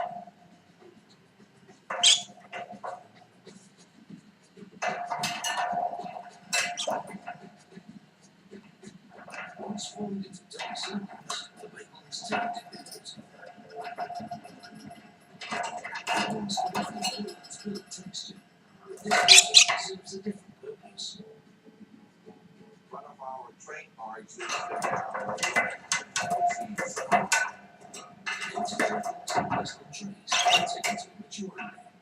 The dough needs to rest and proof, which means to rise or puff up. Proofing takes a long time.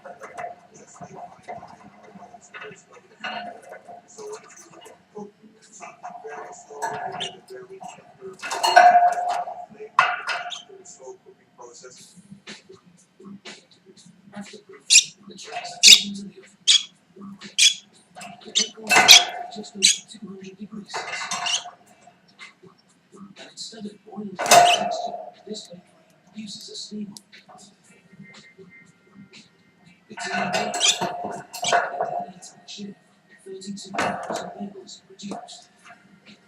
The bagels are baked, but need time to cool down before being packed. There's a little moisture still evaporating when the bagel is freshly baked. And if you put on into a bag, you have a lot of condensation and the bagel will get mushy. So that's why we pull the bagel down before the bag.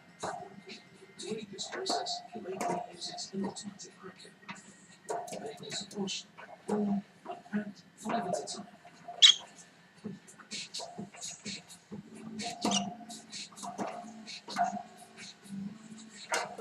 The packaging machine packs 3,000 bagels per hour.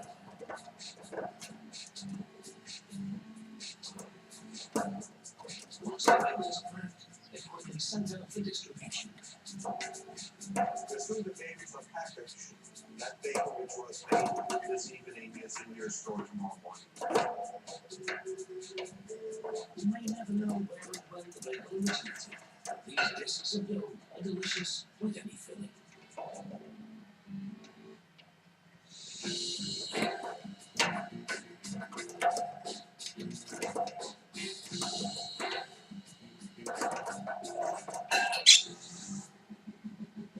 Heading out for a perfectly cooked fillet at a steakhouse is easy.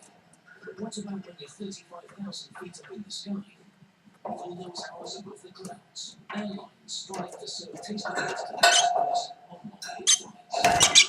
These expert chefs provide a gourmet dining experience on airlines the world over. We've got facilities all over continents. Gourmet is a worldwide organization. That includes 122 kitchens in 28 countries dedicated to airline cuisine.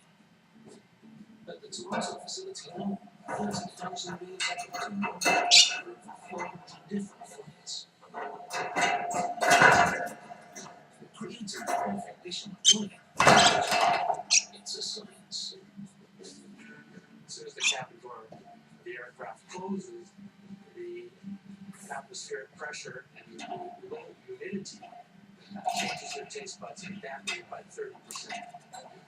Grilling is the ideal method. A lot of the process that we use for cooking our vegetables is really nice and crisp, so that when you're reheating, that they're very strong and nice texture. When cooking for a flight, even seasoning the food isn't straightforward, so these chefs use fresh herbs and spices. Fresh items are brought in every single day. We will not cut corners on quality. Most of our items that we can bring in and purchase locally in England will do that. Other items that have to be brought in from other parts of the world, as necessary, we'll do that as well. It's here in the test kitchen that research is done to find dishes that are best suited to aeroplane conditions. At Gateway, we put a lot of effort into designing meals for our clients, and we actually have a network of chefs throughout the world that could offer different regional cuisines. The chefs research food in restaurants around the world, so their menus are up to date with the tastiest trends. So we have these resources for any of these airlines coming in that want us to recreate or create meals for them that reflect flavor profiles of their homelands. At the Toronto base, they developed 68 different menus from a possible 200,000 ingredients. The meals should be delicious, but must also be made on a massive scale. Once the menus are planned, the raw ingredients are collected from storage. 25 different ingredients can be used in a single dish, making 1,000 individual portions. This company will cook up 250 million meals each year, almost enough to feed everyone in the UK 4 times over. And these quantities couldn't be achieved without quality kitchens and a legion of skilled chefs. But just like the pilots, the chefs need to earn their wings before they serve the skies. We've got the cream of the crop working for us. We're excited to have the best people, not only with the best training, we've also got the best facility for them to work in. The first-class fillet steak is destined for the first-class cabin.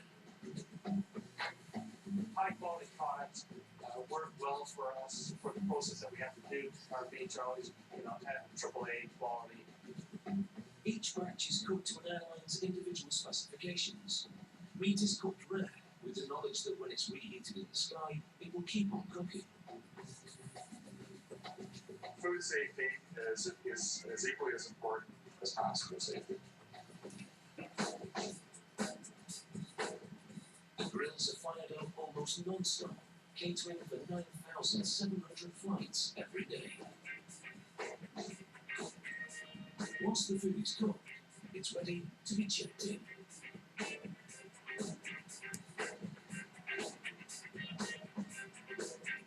At first it's moved to blast freezers to maintain freshness before takeoff.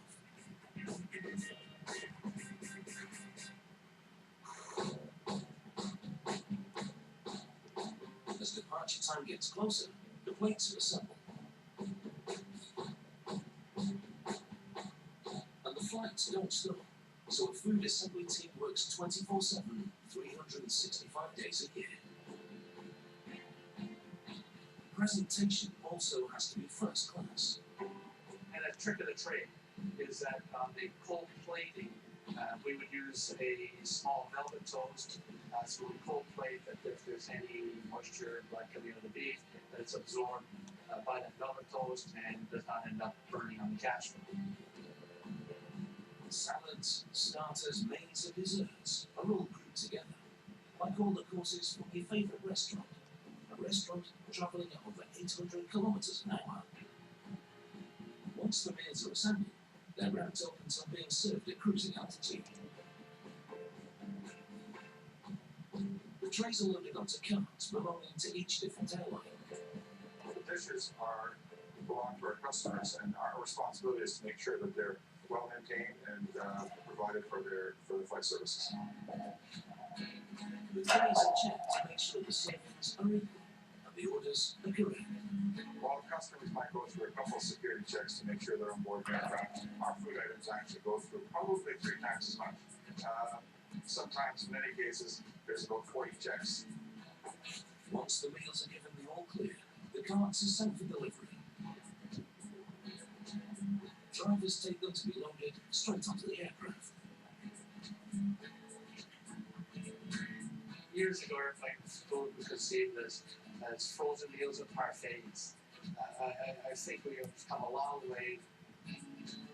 So, on your next flight, don't worry, just let your taste buds soar.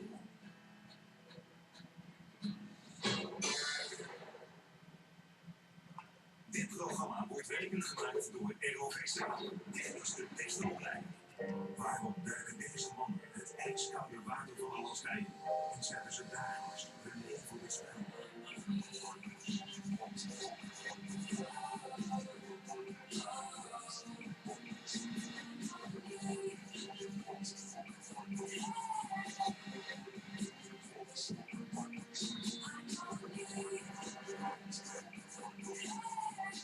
Cool Divers, maandag 9 uur bij de Discovery Channel.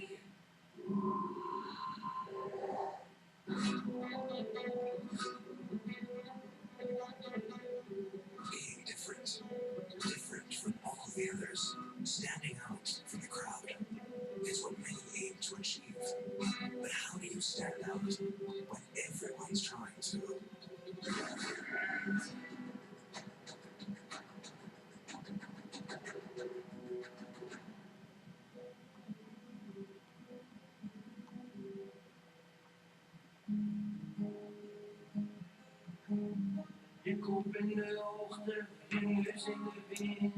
En dan van je laars, hoe een andere vindt. Hou er allemaal van warmte en van diepte in je borst. Wees op je vierkante meter, een voorsprong is waar anderen je geven. Mensen kunnen leven. Iets waar je voor spaart is meer waard. Daarom maakt iedereen als supporter van spaarders het makkelijker en leuker om te sparen. Met bijvoorbeeld de spaarder. Oranje is ergens naartoe leven. Oranje is ING.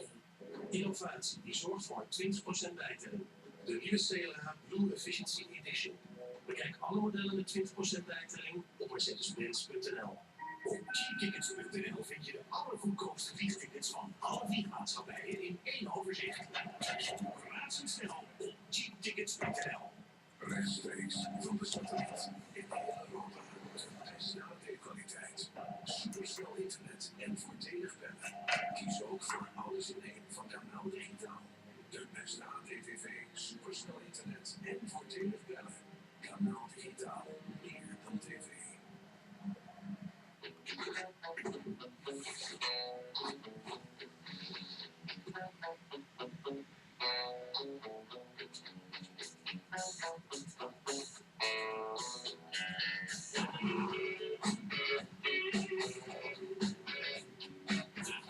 Leaseloket. Voor iedere ondernemer die ruimte wil om te ondernemen. Wilt u ook investeren in een nieuwe bedrijfswagen, auto of ander bedrijfsmiddel? Vraag dan vrijblijvend uw leaseofferte aan op leaseloket.nl.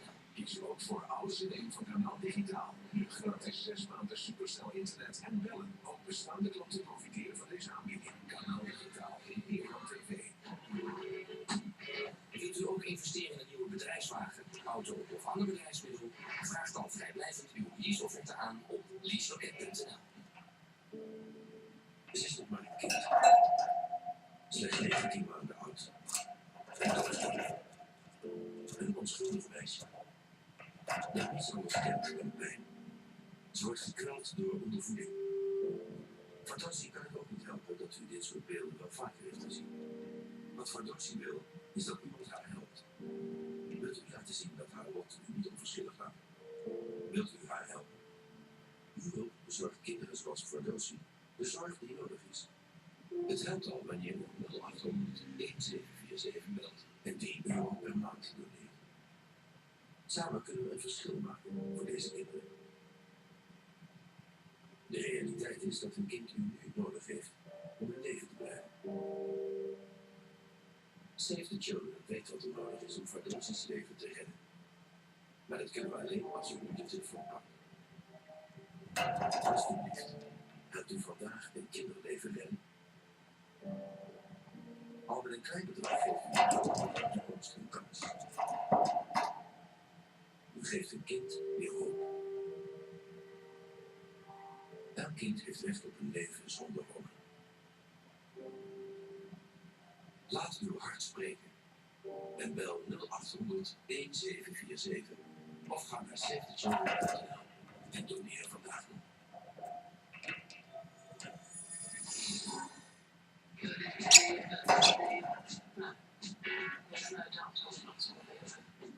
It takes a very special person to actually go after a huge snake. See, he's come back to this one.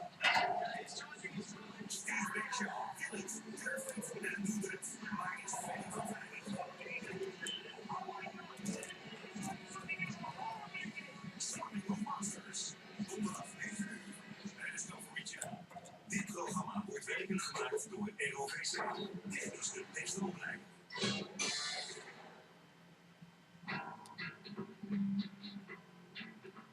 With more people trying to maintain a healthy, balanced diet, there are now vegetable crisps, baked crisps, and some made with whole grains. These crisps are made from multiple grains and start life in the farmland with the key ingredients in growing. About 8,000 acres of farmland in North America produce these grains for our food and full grain snacks. These crisps are made with whole grain wheat, corn flour, and rice flour, and they're packed with fiber. It takes requires between 80 to 120 days to grow these crops, and around 300 delivered to this factory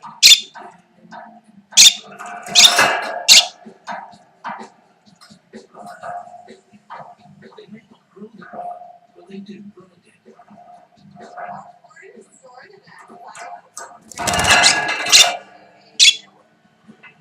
Corn is grown into whole grain flour. One day, over 13,600 kilograms of corn is made. After milling, the corn has a consistent texture. It's then added to rice and oat flour.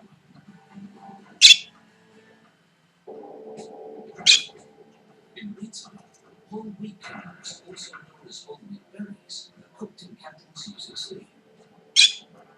The berries are until lasting.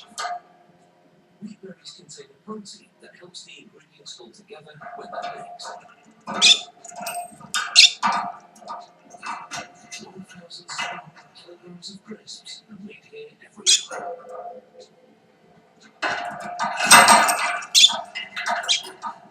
These volumes require a high-powered extruder. The extruder mixes the flour and wheat together, and then squeezes the mix.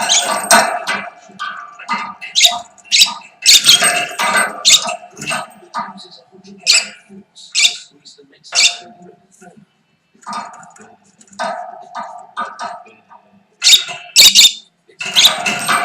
only takes 30 minutes to turn the ingredients into crisps.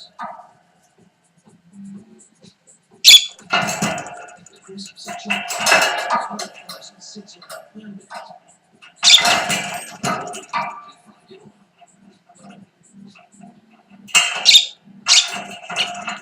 The crisps are ready for seasoning.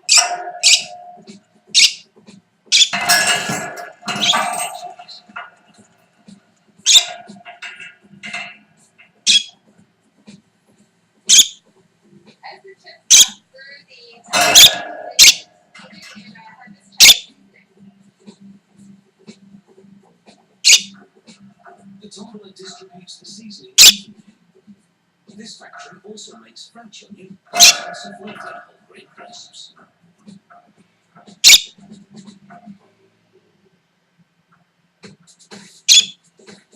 The crisps have been shaved, cut, cooked, and seasoned. Now they can be packaged.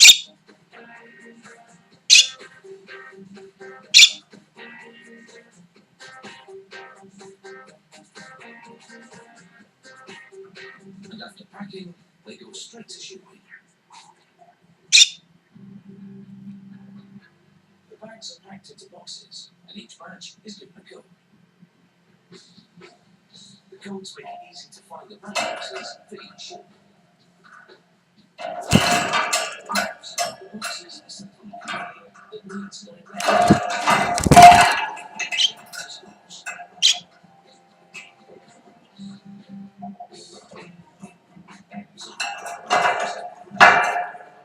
Healthy whole grain crisps.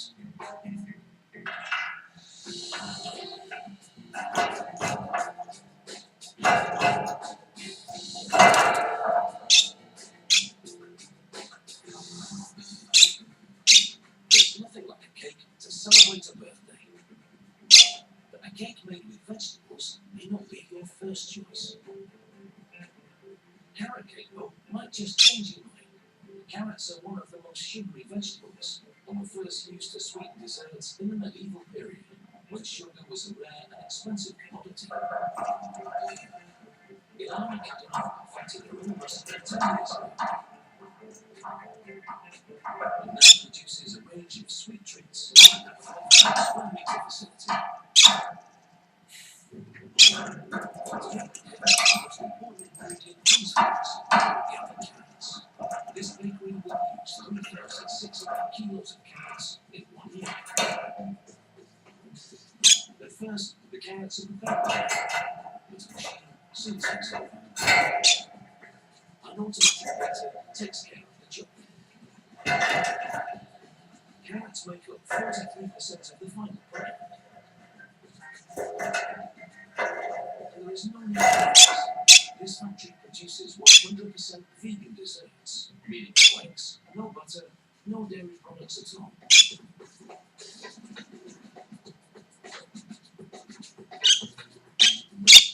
To replace the eggs, flax seeds are boiled in water to make a gooey substance. Once it's mixed in, it adds a little moisture and helps hold it together.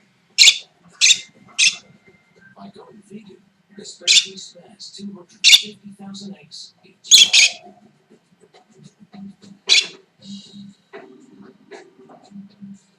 The carrots, flax mixture, and other ingredients including flour and sugar are weighed out.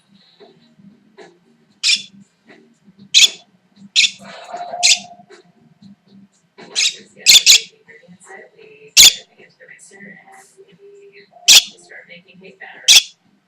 It takes only 5 minutes to prepare the batter.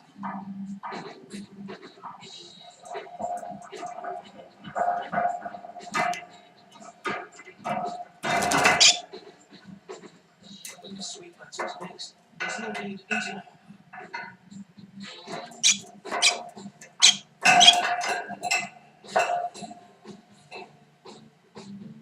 Our cake batter we put it into our depositor, which is operated by a foot pedal, and every time we press it, it deposits the exact amount into each can. The depositor fills each cake tray in a matter of seconds. The cakes are baked and sold in the same box, which makes for a clean and efficient process of factory.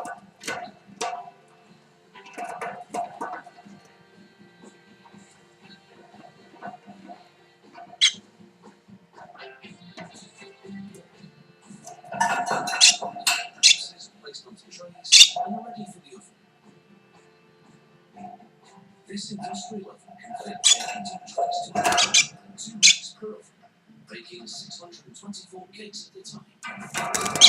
The oven rotates the trays to ensure an even bake. After 50 minutes at 150 degrees Celsius, the cakes are ready for decoration.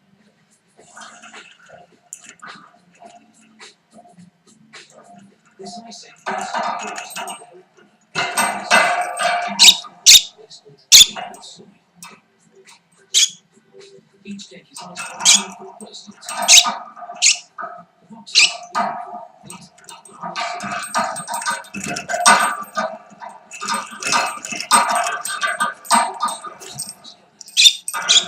and thousand cakes are sold every year.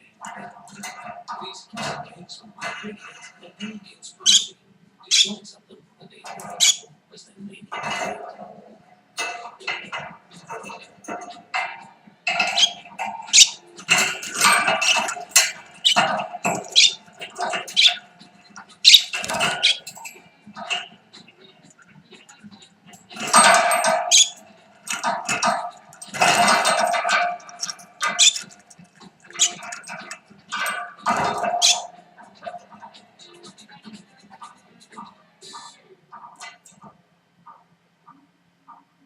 Dit programma werd mede gemaakt door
a gigantic flying machine, the biggest, most powerful helicopter on the planet.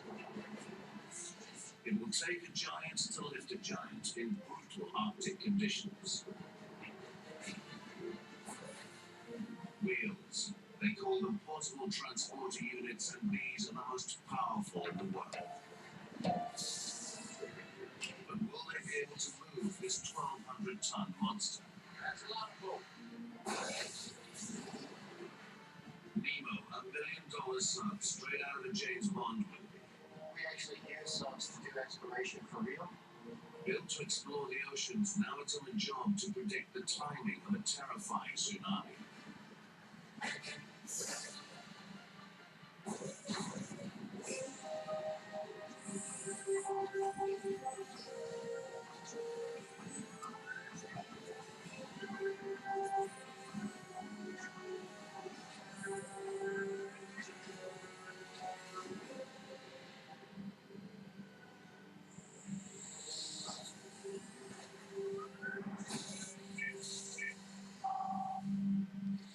Whitecourt, Alberta, Canada.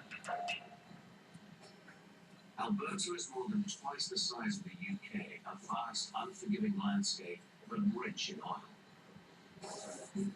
Today, heavy lift manager Rob Goulet has got a problem on his hands. This is a big tank. And it's in the wrong place. The tank is needed 13 kilometers away at a new oil field. If Goulet doesn't get it there in the next 3 days, work can't start, costing big bucks. But Goulet can't move it by road. You cannot drive a tank of that size underneath these power lines. There's too many power lines to lift. There's too many power lines to shut down. The only way to get it there is by air. But it would take the combined power of nearly 30 Bell Jet Ranger choppers to lift a tank this heavy. An impossible task.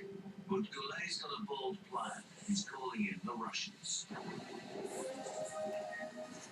Thunder, the Mill Mi-26, the world's biggest helicopter.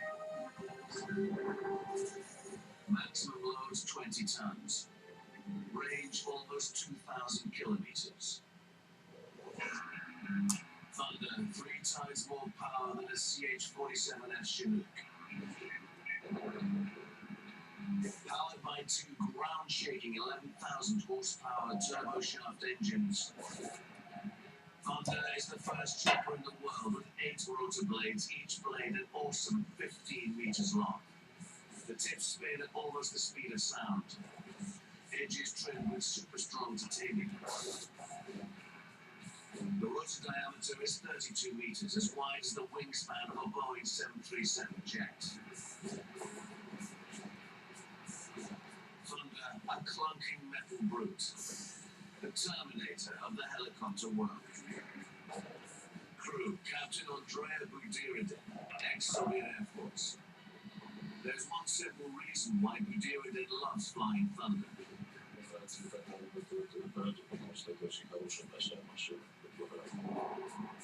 Yuri Przemysl, co-pilot, former Soviet jet fighter pilot. The Mi-26 was built during the Cold War to transport intercontinental ballistic missiles. But today, Budiradin and his crew have come in peace.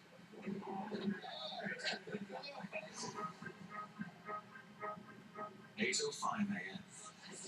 They're used to choppers at Whitecourt, but they've never seen anything like this. The Russian giant towers above every other helicopter. The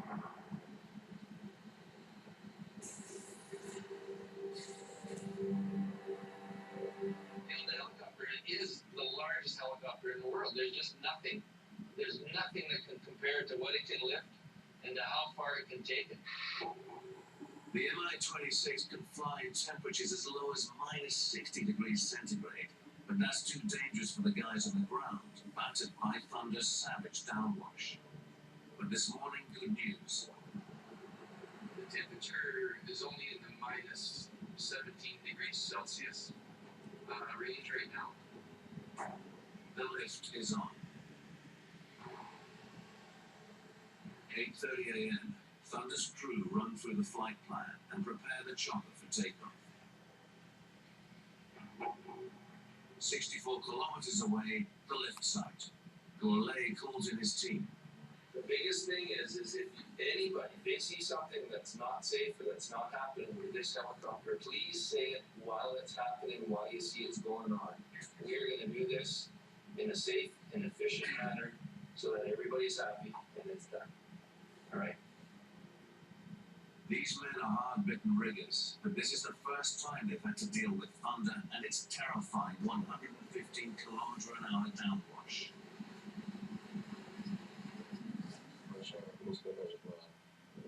На зиму информатор на наших стопорщиках, которые будут. 9:16 a.m.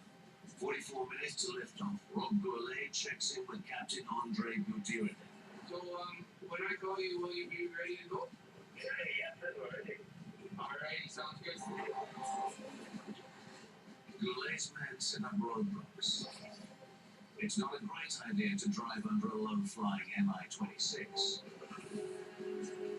10 a.m. Two 11,000 horsepower turboshaft engines roar into action. Within seconds, 8 massive rotor blades spin at 192 RPM.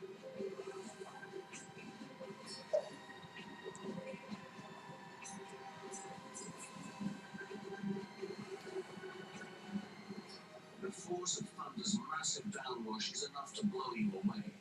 It's strong enough to snap trees and turn branches into lethal icy spears.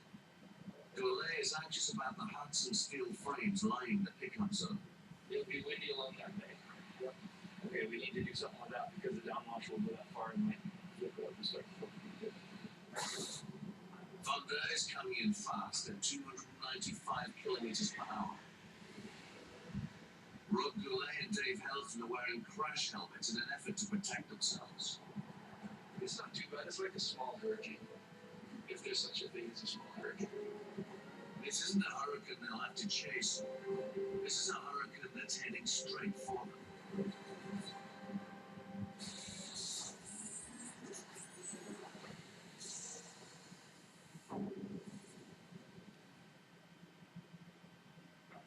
Waarom duiken deze mannen het ijskoude water van Alaska in en zetten ze dagelijks hun leven op het spel?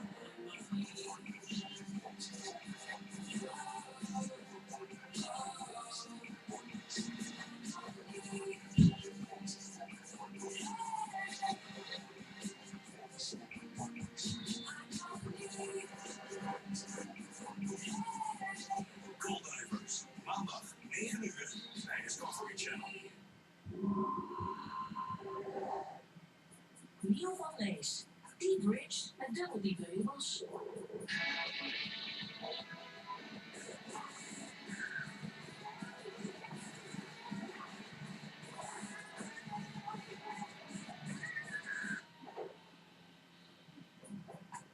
Lees T-Bridge. Dubbel die beugels voor een verrassende bite. Wauw, de Kia Rio.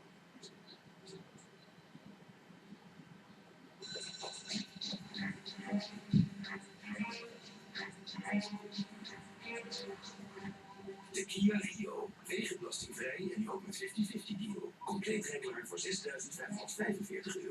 en betaalt de andere helft in 2014. De Kia Rio, standaard opmerkelijk.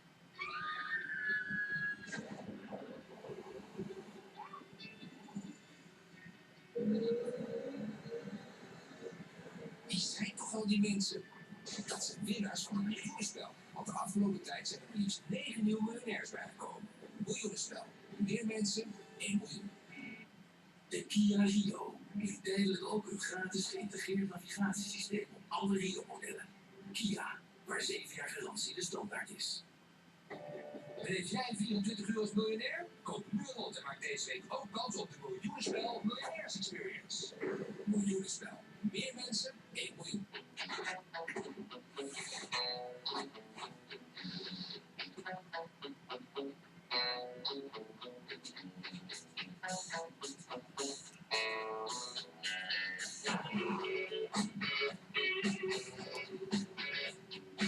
Aangelande leaseloket. Voor iedere ondernemer die ruimte wil om te ondernemen. Wilt u ook investeren in een nieuwe bedrijfswagen, auto of ander bedrijfsmiddel? Vraag dan vrijblijvend uw leaseofferte aan op leaseloket.nl. Maar het is nieuws. KPN. Maak je helemaal blij van worden. KPN compleet.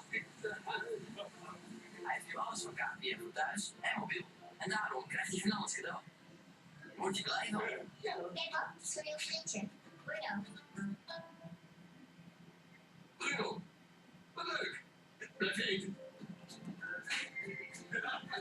Maak je KPN compleet en word blijvend beloond. KPN doet het gewoon.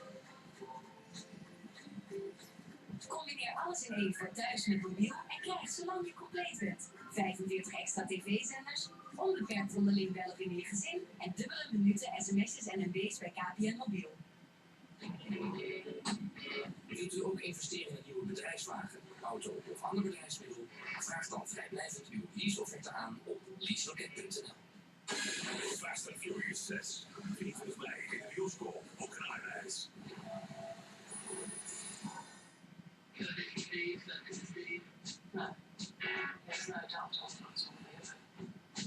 Takes a very special person to actively go after a huge snake. Steve, come back to this stuff. Steve Big Show. Felix, perfect. En doet het. Maar is fan van veilig. Swapping of Monsters. Donderdag 9 uur. Bij de Discovery Channel.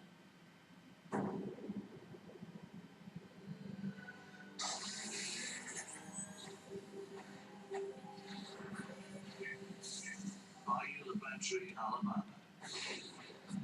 This is a jack-up rig, a boat with retractable legs that can stand up in the sea. This offshore construction platform is 72 meters high, 34 meters wide, and weighs in at 1,200 tons. The equivalent of 6 Statues of Liberty. Construction of the rig is finished, and Joe Rodriguez needs it out of his boatyard quick. Every day that we're working on this boat, instead of it out there working and doing work, it's 30-something thousand a day. So time is very good. But getting this 1,200-ton monster out of the water is itself a massive engineering challenge.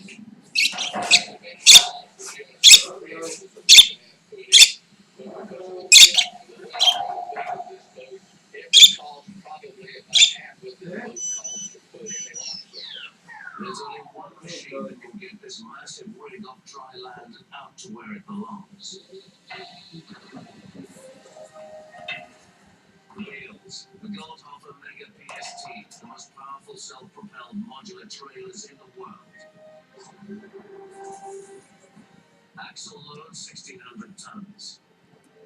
Power 2,000 HP.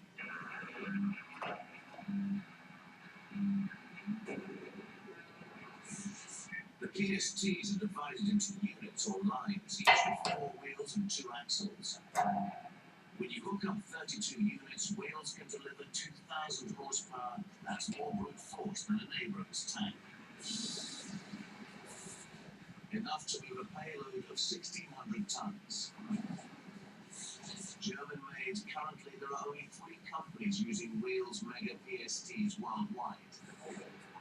Crew, Braden Berard, the only American with his own set of wheels. His father, Johnny Berard, cousin Brett Berard, and Tony Broussard, wheels operator, Hubert Landry. Moving the unmovable has been Berard business for over 60 years.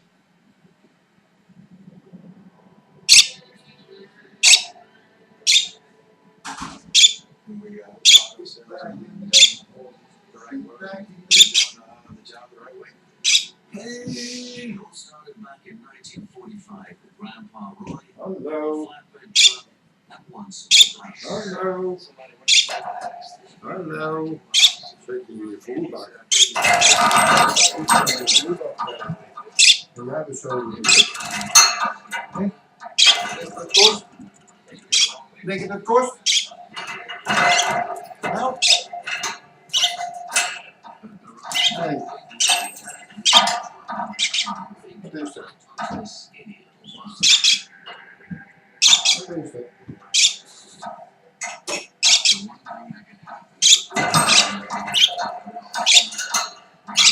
Ja, ik kom zo bij je.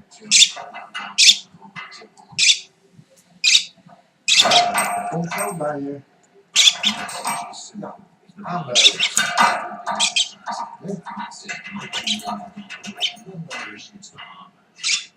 Uitbijen.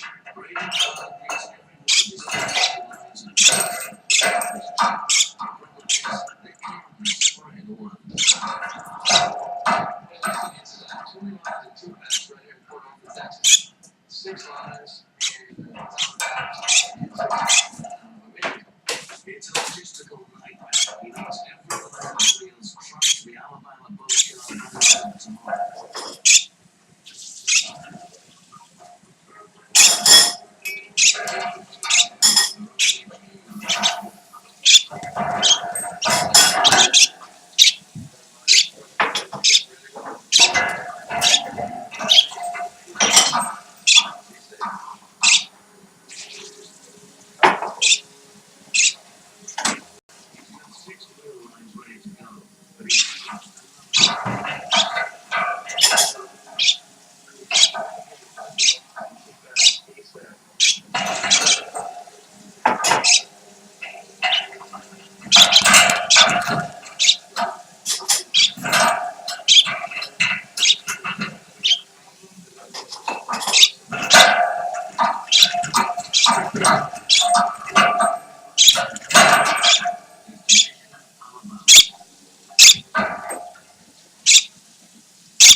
The biggest holes in the back in Sun's like faces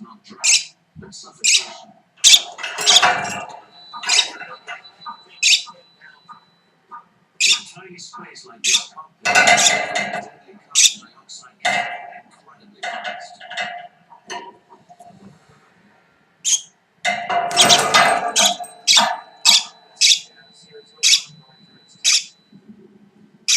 This is a test dive to monitor the sun to support transmission of the sea.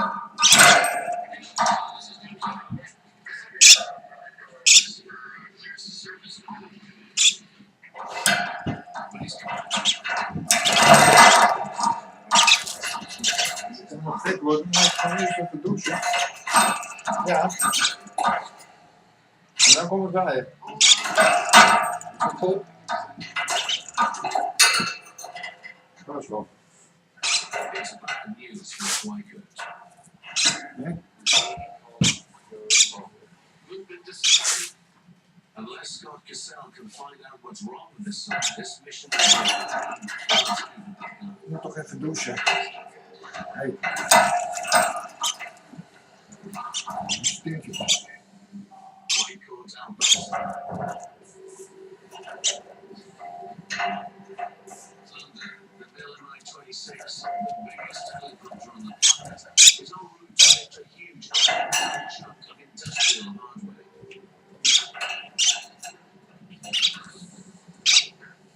The biggest 045.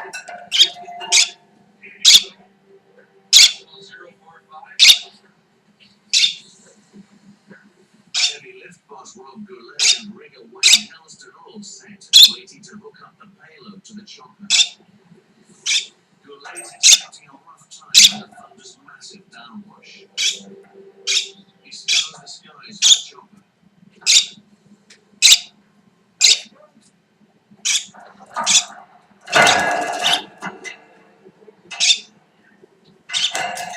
The massive helicopter flies right past them.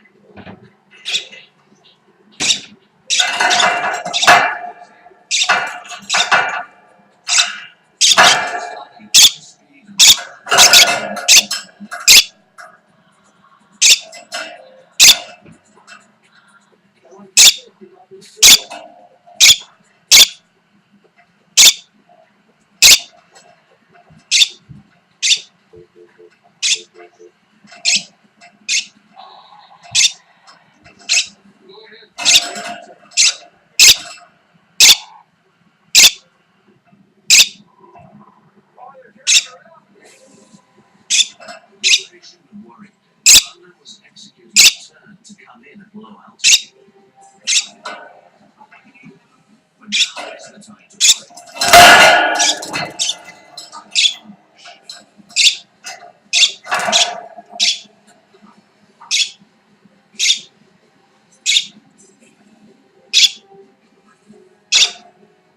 The steel hoist cables carry hefty hooks on the end, swinging dangerously.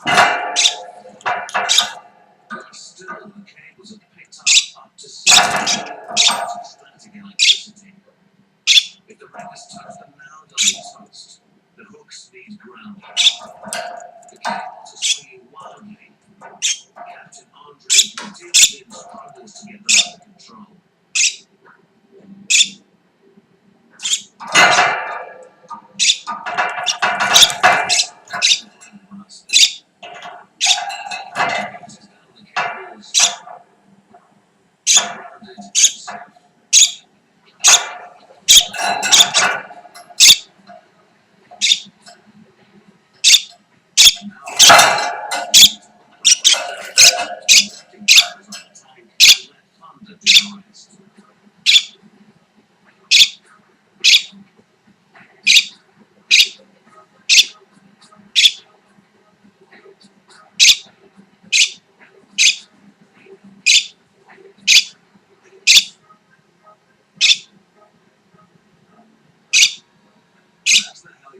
Takes the strain, the ground crew notice that one of the cables is caught.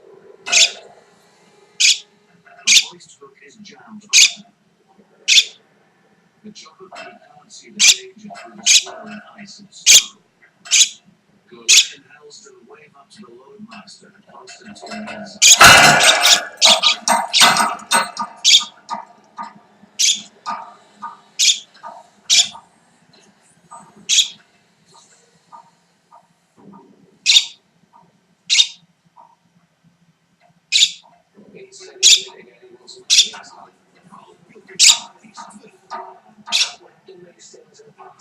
En dit keer is hij in klein gezelschap. We hebben zin in het horen.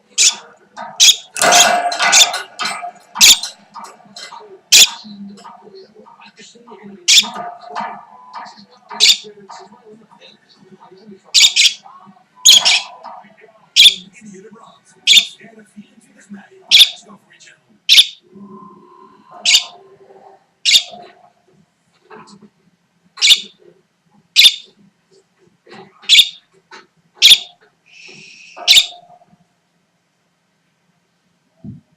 De oplossing van Peter. Anti-inbraaktip. Heb jij een slimme oplossing tegen inbraak? Deel hem op deoplossingvan.nl. Want alles verzekeren is geen oplossing. Interpolis. Glashelder.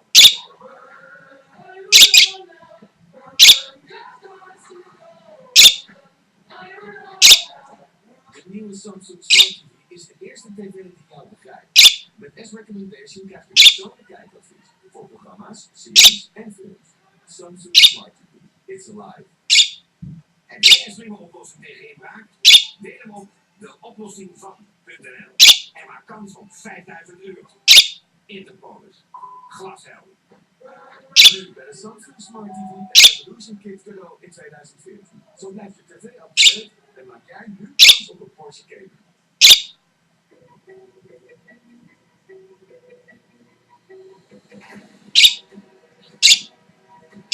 Take notes on the spot. Catch every detail with video soon. And now, run 2 apps at the same time on the same screen. The freedom to do what you want, when you want. Don't get quad-core powered LG on ESG.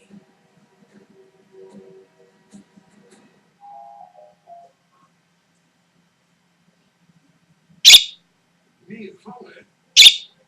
Lees de beste sportfeestmagazines, Beet Kantelenrovers, een half jaar voor maar €15. Dat is ruim 50% korting. Ga snel naar www.beetavangst.nl voor de vangst voor het voorjaar.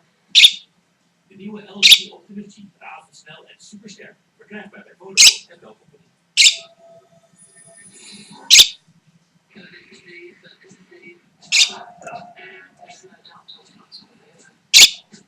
There's a very special person to act as Leo after a huge break. So he's come back to the stuff. Steve Big Show.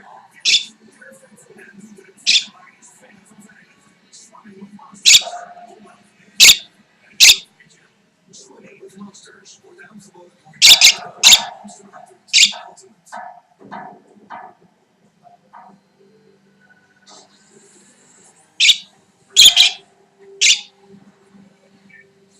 Valuable Battery, Alabama. 8:05 a.m. Rain Barrage has driven through the night and finally caught up with a convoy carrying lines of Wheels Mega PST transporters to Alabama. It's a welcome sight, but more trucks should be en route from all across the southern states. It's very stressful, and you have to be ready for anything that could possibly happen at all times. But it seems the long night of phone calls is paying off. At Valuable Battery Boatyard, lines of wheels are now pulling in from every direction. Everything looking good. They waste no time and begin assembling the wheels into 2 long lines of PST units that will carry the rig. We'll put this one down, pull the truck out, and start rigging up on this one. Hubert Landry is in charge of getting the wheels into line, a job he clearly enjoys. The machines are just so fast, so you can use them to make it look like it's playing a PlayStation game. Now Landry combine the different sets of wheels. The interlocking plates on the axles are bolted together. This locks the wheels in place with incredible strength. To act as one long vehicle. They are controlled by these massive 498 HP power packs which drive the steering motors.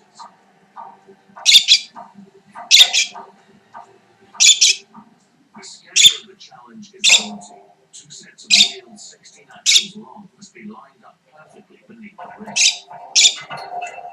They said they can roll down 12 balance. Like you want to see someone your two men at the same equal distance apart, the way exactly the same, and you just sit there and you want to move. And one guy over there, that's what shit. And if the rig shifts, Berard can use compared to his precious bills and the $30 million rig. It's time for Wheels to earn its keep.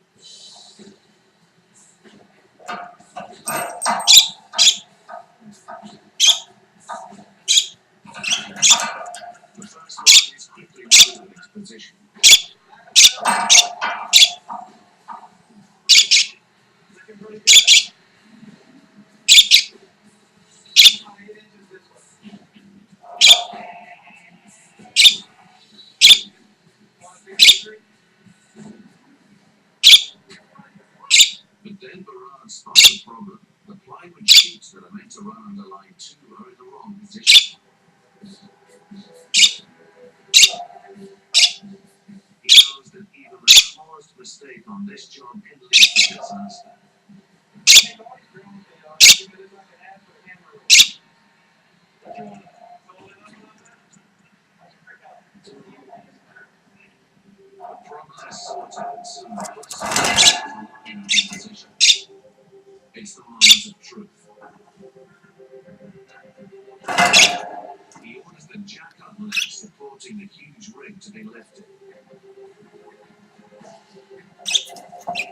And now the whole 1,200 tons comes down to rest on wheels. The hydraulic system is able to raise and lower its load by over a third of a meter. This will allow it to carry the rig over uneven ground.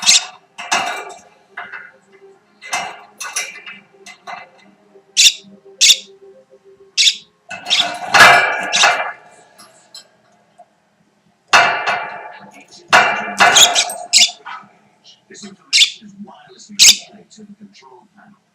Landry can instantly read if the load is evenly spread across the whole line. It's good news. The rig is perfectly balanced. You doing it right now? Doing it right now? And nothing will fix it. The rain's coming in about 45 minutes. Rain will be a nightmare. Lightning will be worse.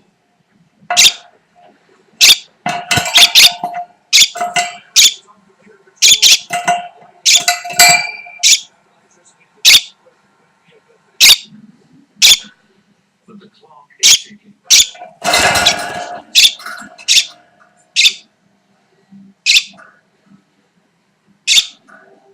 Slowly but surely, the wheels start to ease forward. Everything now appears to be going to plan. And then there is a sudden loud crack and jolt in one of the massive wheel cables running under the rig. It's one of 2 steel hawsers securing the bars to the dockside. If this cable snaps, it could be disastrous. Berard immediately sees the danger and stops the operation dead. The team invades the snatch block. It will lower the cables, allowing the rig to pass safely over.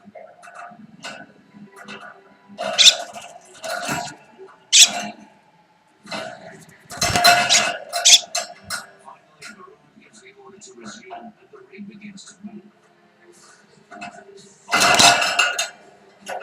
It inches its way towards the barge, moved by the world's strongest, most powerful self-propelled transporters.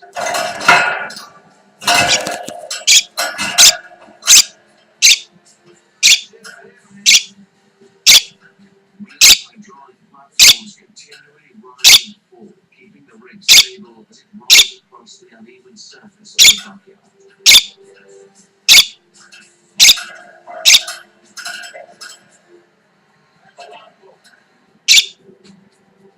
And now they face is one of the most dangerous parts of the whole thing.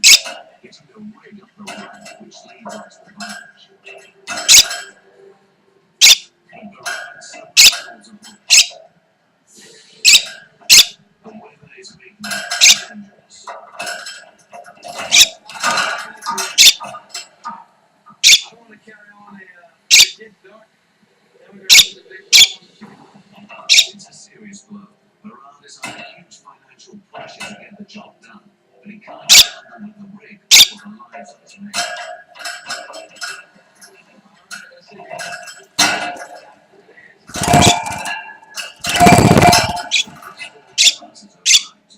If not, he's got a lot of well-paid men and expensive equipment lying idle.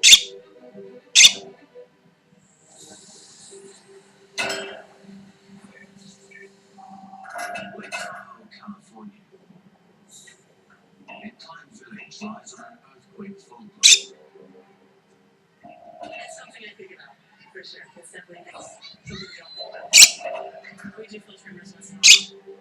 Geology professor Richard Schweikart is concerned that a major tremor might trigger a tsunami that could wipe out the town. Blackman Scott Cassell has volunteered to take Schweikart down to the bottom of America's second deepest lake in search of the fault. But now the sea-magic ocean pearls will have to problem with the text. The surfacing system is malfunctioning. After a series of shakes, Nemo is lowered back into the water, but no one knows if the surfacing system will hold out.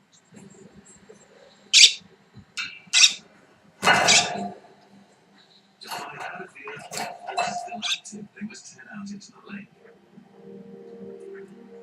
Already the professor is picking up clues. It's hard to imagine how you can get boulders up to several tons spread out across here. Large waves, tsunamis, have spread these boulders out across this area that's several square miles. Schweikart wants to study these boulders up close. They could date the last earthquake to hit Tahoe. If it was recent, then the fault could still be active. And that's bad news for Incline. We can hover and stop and look at whatever you want with incredible precision. This is a very maneuverable machine. The sub has port and starboard aft thrusters which pull and push the craft forward or back. A vertical thruster which pulls the sub up or down is located on the vessel's central throat.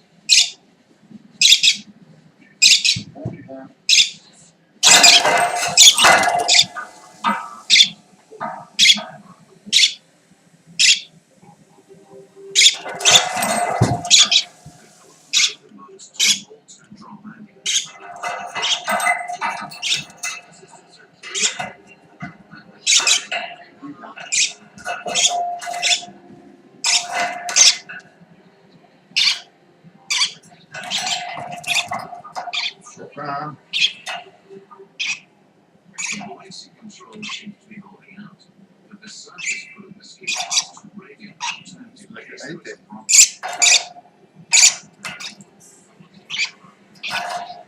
Here below us. As a result of the tsunami waves. They follow a trail of boulders which look Roepen.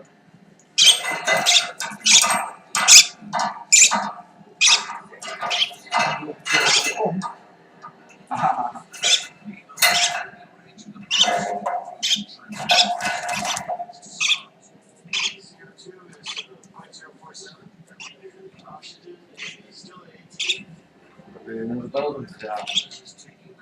Daar is de helft natuurlijk.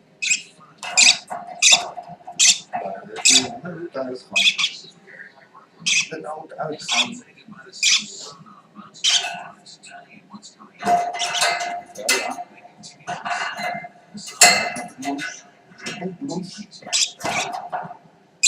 De boekbloes. Ja.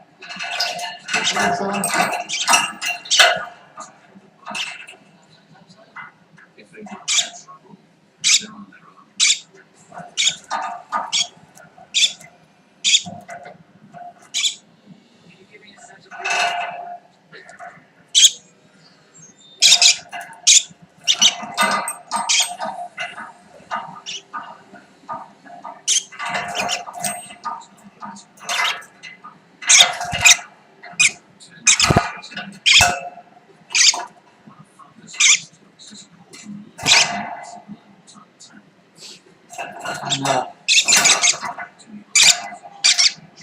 Kom.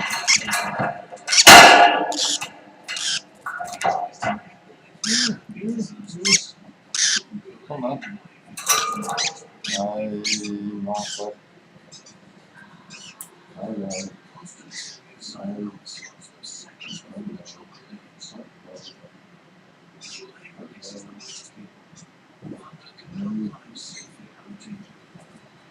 Hallo. Op de boek zitten.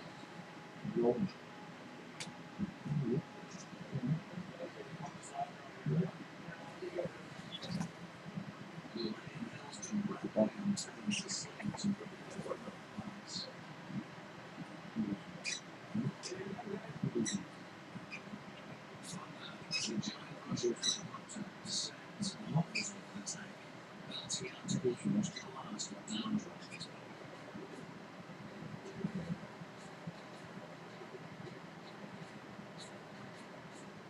This time, it seems to be working. Jong. Now Captain Andre Boudeladin makes the lift. Jong.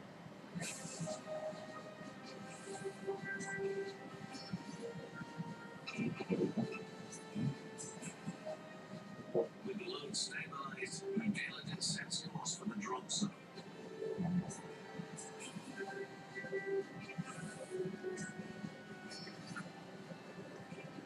It's an incredible sight. 11 tons of industrial hardware hanging below thunder.